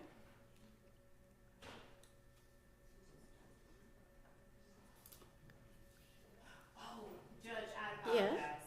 As far as 39 comes in, I was thinking of another incident. 39 is coming in. That is what led to the arrest by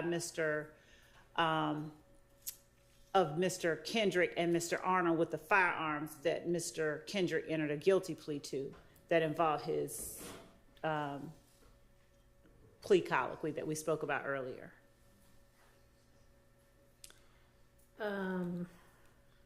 But the fact that Mr. Arnold didn't want to identify Mr. Curtis or testify against him at trial is not, we're not putting that part in. Okay, but that Arnold was assaulted by Mark that Davis. you want to have him in? Is that what you're saying? Yes.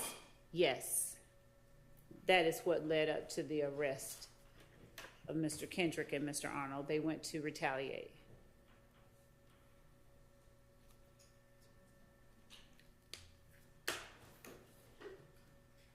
So my apologies. That's 39 and 40 coming in. 41 being taken out. 42, we don't intend to introduce evidence of 42. Okay. 43, we do intend. 43 is coming in.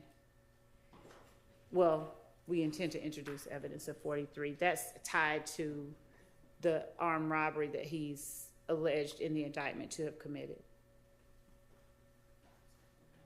Okay. On October the 11th. 44 comes in because that, we believe, is the motive for the murder. That is the last murder on our indictment. Okay. 45, similarly, is tied to the Chamel Drinks murder.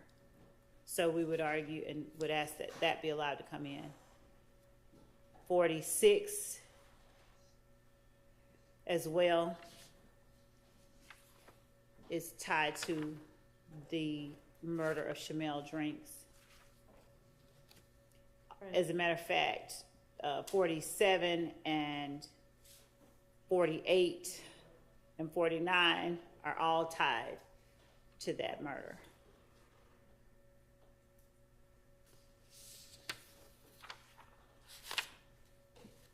So the ones that we've listed as intrinsic that the court has heard us talk about, for the most part, 90% of them, I think, are part and parcel of acts that have been alleged in the indictment that just didn't include certain aspects that are now listed on this supplement.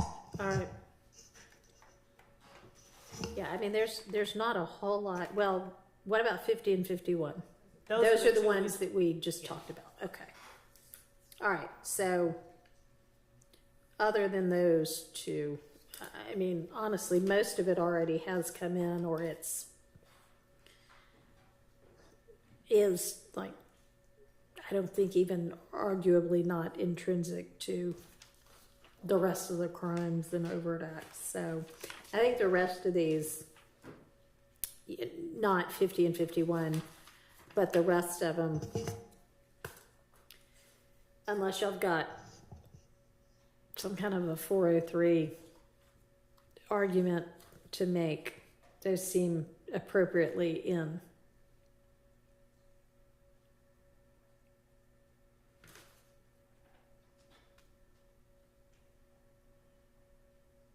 Okay, so sounds like that settles that, other than those two subsequent acts.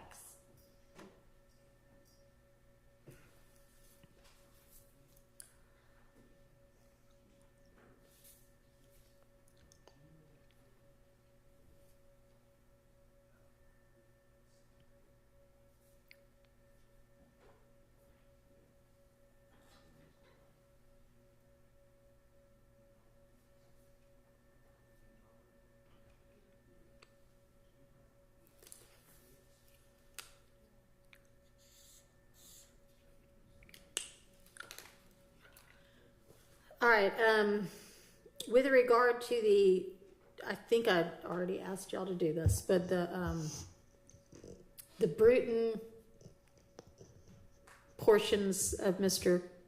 Kendrick's statement, y'all are gonna try to get together on that, or have y'all already done that?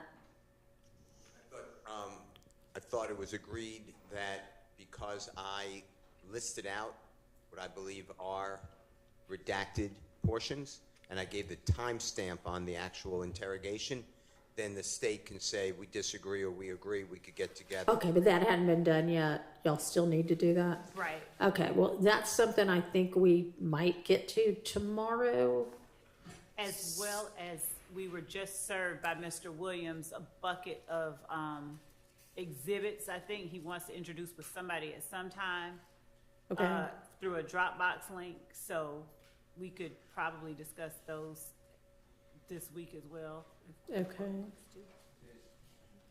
We can, but it'll take about 8 seconds. There's not much to discuss. I added a video, and I specifically wrote what it is, and then I added it to the Dropbox so everybody has the world that Mr. Williams may introduce at trial. Okay. Exhibits. So it's just one video. All right. So do you believe the state will be able to examine whatever portions of Mr. Kendrick's statements they think might need to be redacted and let us know? Yes, I've looked at some of the, I don't agree with them, but I can look at them and have some agreements if they're already by tomorrow. Okay, sounds good. So tomorrow we'll still need to do that. We'll need to do the PowerPoint. We served that one. Right. So I'd like to maybe take that up tomorrow or sometime this week. I want us to be ready on as much as possible, though, so that if we finish one topic, we can move on to the next one. And then we've still got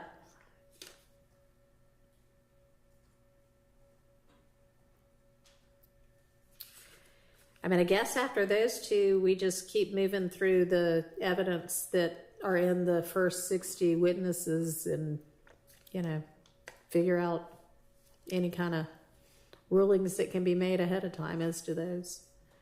And that would include Mr. Sprinkles. Okay. And have y'all done the next 30 yet? They have everything up to 60, and we'll work on the 61 Through 90? through 90. Okay. Your Honor, just calling this to your attention. Ms. Hilton is correct. She identified specific co-conspirator statements or things that they allege are co-conspirator statements. In reality, we have a lot of different voices here. I have reviewed all of the wiretap calls that are relevant, at least. But in my opinion, there's going to be no way to litigate those matters other than just going through them. I hate to say that, but we're not going to agree that any of them are in furtherance of a conspiracy, and we're not going to agree that a number of them, we don't even know who Mr. Garlington is talking to. Okay. So that is something that I would humbly suggest should be on the agenda, because we're going to have to work through that. Okay. I mean, yeah, I agree. This is the wiretap. We got to get through all of it. So what witness is that going to come in through? Your Honor, that's going to come a little later in the trial through Investigator Viverito. So this will be probably towards the end when we're talking about the Shamel Drinks murder. Viverito? Yes, Your Honor. Okay, well, if we get through, I mean, it's a big chunk of stuff we have to do outside of the presence of the jury. So it may not be what is first on tap, but we're going to try to utilize our time. So that's something we need to turn to as well. And to give just a quarter reference, it would be after witness 91. And this is when Investigator Viverito comes up, probably her third or fourth time. So just to let you know. Have y'all given thought to streamlining your witness list and your evidence? So, Judge, just so that the court is aware, early on, I don't know how familiar the court is with the number of witnesses that we initially started out with, but we started out with over 700. And before, I believe, Mr. Weinstein filed his first motion to limit the state's case with the former trial judge, the state announced to defense that not only would we actually be asking for an earlier start time and a later finish time, but we actually told them that we had reduced our list from the over 700 to just over 200. And we've reduced it further. And then after that was when I believe Mr. Kendrick filed a motion to force the state to reduce its list, but we had already said and done that. So now we've reduced it even further. And I believe that we are at that point where we've reduced it. The delay that Mr. Kendrick referenced in his motion has not been attributable to the state. We have had a number of administrative days. We have had a number of delays that were caused for other reasons that had nothing to do with anything that the state's case entailed. So our case and the length of our witnesses is not prolonging this trial at all. And our position is that we have streamlined it considerably. We continue to streamline it even after our first streamlining that we apprised them of. All right. Well, all I'm saying is please try to do what you just said you are doing, which is continue to streamline, and I don't have the entirety of who's saying what to what, but you do have the thing that says what counts each witness is going to go to. Just make sure that you're not being cumulative and that the witnesses you're calling are basically worth calling, that they're going to add something material to the jury's ability to decide this case. And Your Honor, we have indeed been doing that. I think that the main cumulative objection has come from as I remember, they've argued, well, they've called a gang expert, 3 gang experts, and that's cumulative. But each gang expert has talked about a different set of information that they have knowledge of, and they also had factual information that they were both fact witnesses and expert witnesses. But you're expecting 2 more gang experts? In terms of new ones, yeah, there were 2 left on the list that we haven't yet gotten to. Right, so you'd one need- of them we may not call. Okay, well, you would need to be able to express what it is that expert or those 2 experts is going to offer that hasn't already been covered by the 3 that have already testified. We would. Okay. And Your Honor, I would like the opportunity at some point this week, I expect the state to respond to the motion that we filed, but I would like the opportunity to actually argue that in front of you. Well, I mean, I don't know that I need a response from the state. I also don't need argument from you. I mean, I understand what you're asserting in your motion. I mean, just today, Your Honor, they say that gang experts, for example, because that is one that we have gone to, that they have not been repetitive. But just today, and I wrote this down because it's just emblematic. Just today, Ms. Love said, quote, our gang experts have testified to B replacing C. So here, there's a situation there where their gang experts have testified to the same thing multiple times. There's B replacing C. It's constant, Your Honor. And there's absolutely no reason that they should get to run this courtroom. Now, I'm not asking to run it. I'm asking you to run it. I'm running it. Okay? And you have the ability to put a time clock on the state. We're way past the time. I'm just going to finish real quick. We're way past the amount of time that we have told the jurors that they will be here. And that is a factor that you can consider.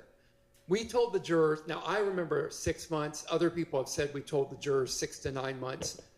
We're going to far exceed that. There's any number of reasons, and they're outlined in the motion. If you don't want me to argue it, I won't argue it, that we can put a limit on the state, or you can put a limit on the state. Okay, I understand what is set forth in your motion. I understand the law. I understand what my powers are as the judge presiding over this case. I understand that cumulative evidence is unnecessary and maybe undue delay and a waste of time. I also understand that the state has a right to present its case and that they don't have to be limited to just one witness per, count in the indictment.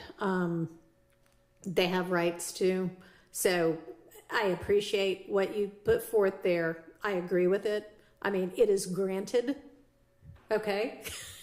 I will not permit there to be excessive, repetitive, witness after witness saying the same thing, exhibit after exhibit showing the same thing. Well, the relief I requested was to put a specific time, whether it be days or hours or however you want to do it. So if that's granted, I am thrilled. Well, I'm not sure that I know at this stage, given that we have only not yet gotten through one incredibly long and somewhat painful witness testimony, what that time limit might be. I don't anticipate most of the other witnesses to be as long on the stand as this particular witness has been. And maybe I can get, maybe let's just ask the state right now, like time-wise, do y'all expect any of your other witnesses to take as long as Mr. Copeland has thus far taken? No, we didn't expect him to take them. But, Your Honor, this is not the only witness that has taken I this cannot long. do anything about what happened before I was the judge. I appreciate that. I just can't. And I'm not asking you to. All I'm saying is that the state's saying that they don't expect other witnesses to take this long. There have been repeated witnesses that have taken weeks. Okay, well. And I mean, okay. Let me drill down a little bit more, okay? So are there any other witnesses that are going to have video interviews that are anywhere as near as this witness? No, and for any witnesses that have taken more than a few days, there have been breaks, there have been pauses that have caused us to have to take that witness over a period of time longer than we ever anticipated. And I hope we don't continue to have sound issues, but, you know, nobody can do anything about that, although I'm trying to at least get us a reasonable backup, which should have already been in place anyway. But, all right, so I'm going to need an answer as to why there needs to be any other gang expert at all in some amount of detail. And y'all have the witness list. Just like, I mean, you have the state's witness list. So if there's somebody else like the 2 extra gang experts that you all looking at the list and knowing the case backwards and forwards think the person who's going to say this, you know, somebody else already testified to all of these same things, then you'll bring it to my attention and we can go through and get answers as to whether those people or those witnesses or those exhibits are cumulative. But I can't know at this point in time. I haven't been in this case long enough yet to see what's reasonable for, you know, a witness to take. Okay. So I'll be back in a few weeks asking again, Your Honor. Okay. All right. So I think there aren't any other short things. I'm happy to stay here another hour if y'all would like to. Nobody else wants to. This wasn't even a full day, y'all. Can I inquire? Yes. The item that's the, I think the computer with the headphones on it, is that going to be in front of the jury? So that No, that's a ridiculous place for it to be right now. If we end up having to use it at all, and I appreciate the state, you know, bringing it as a potential fail-safe. I think we're going to try. While you're doing your oral argument tomorrow morning, somebody is going to come in here and see whether they can even have this be the backup. But it would, as I understand it, we wouldn't be using the video. We would just be using it for its audio output. So it would. And it would be up against the wall. Up against the wall, yeah. Right. That's where we had it initially. Like we don't even need the video part, right?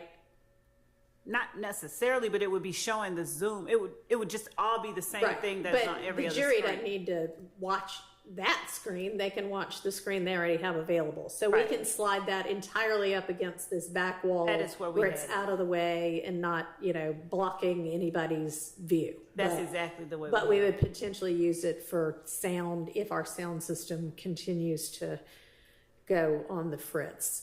IT tells me they think they have come up with a solution. I don't know whether they have or not. I also don't know how long it's going to take them to implement said solution. So I have asked them to have something else ready. This may be part of it, but yeah, okay. I'm reading an email that just got sent to me by the head of IT about it. Anyway, we'll try to get all of that addressed. Okay, so we will convene Sergeant Ingram on the scheduling. You know, I had said 12. Is that doable, or is 12:30 just a better? 12:30 is better. Okay, so let's all plan to convene at 12:30 tomorrow. So when y'all show up at 12:30, it'll actually be the right time. And we'll see you then. Be ready to work on and have objections and responses ready for what we've just talked about. Okay, that's all I wanted to know. All right, so we're adjourned for the day.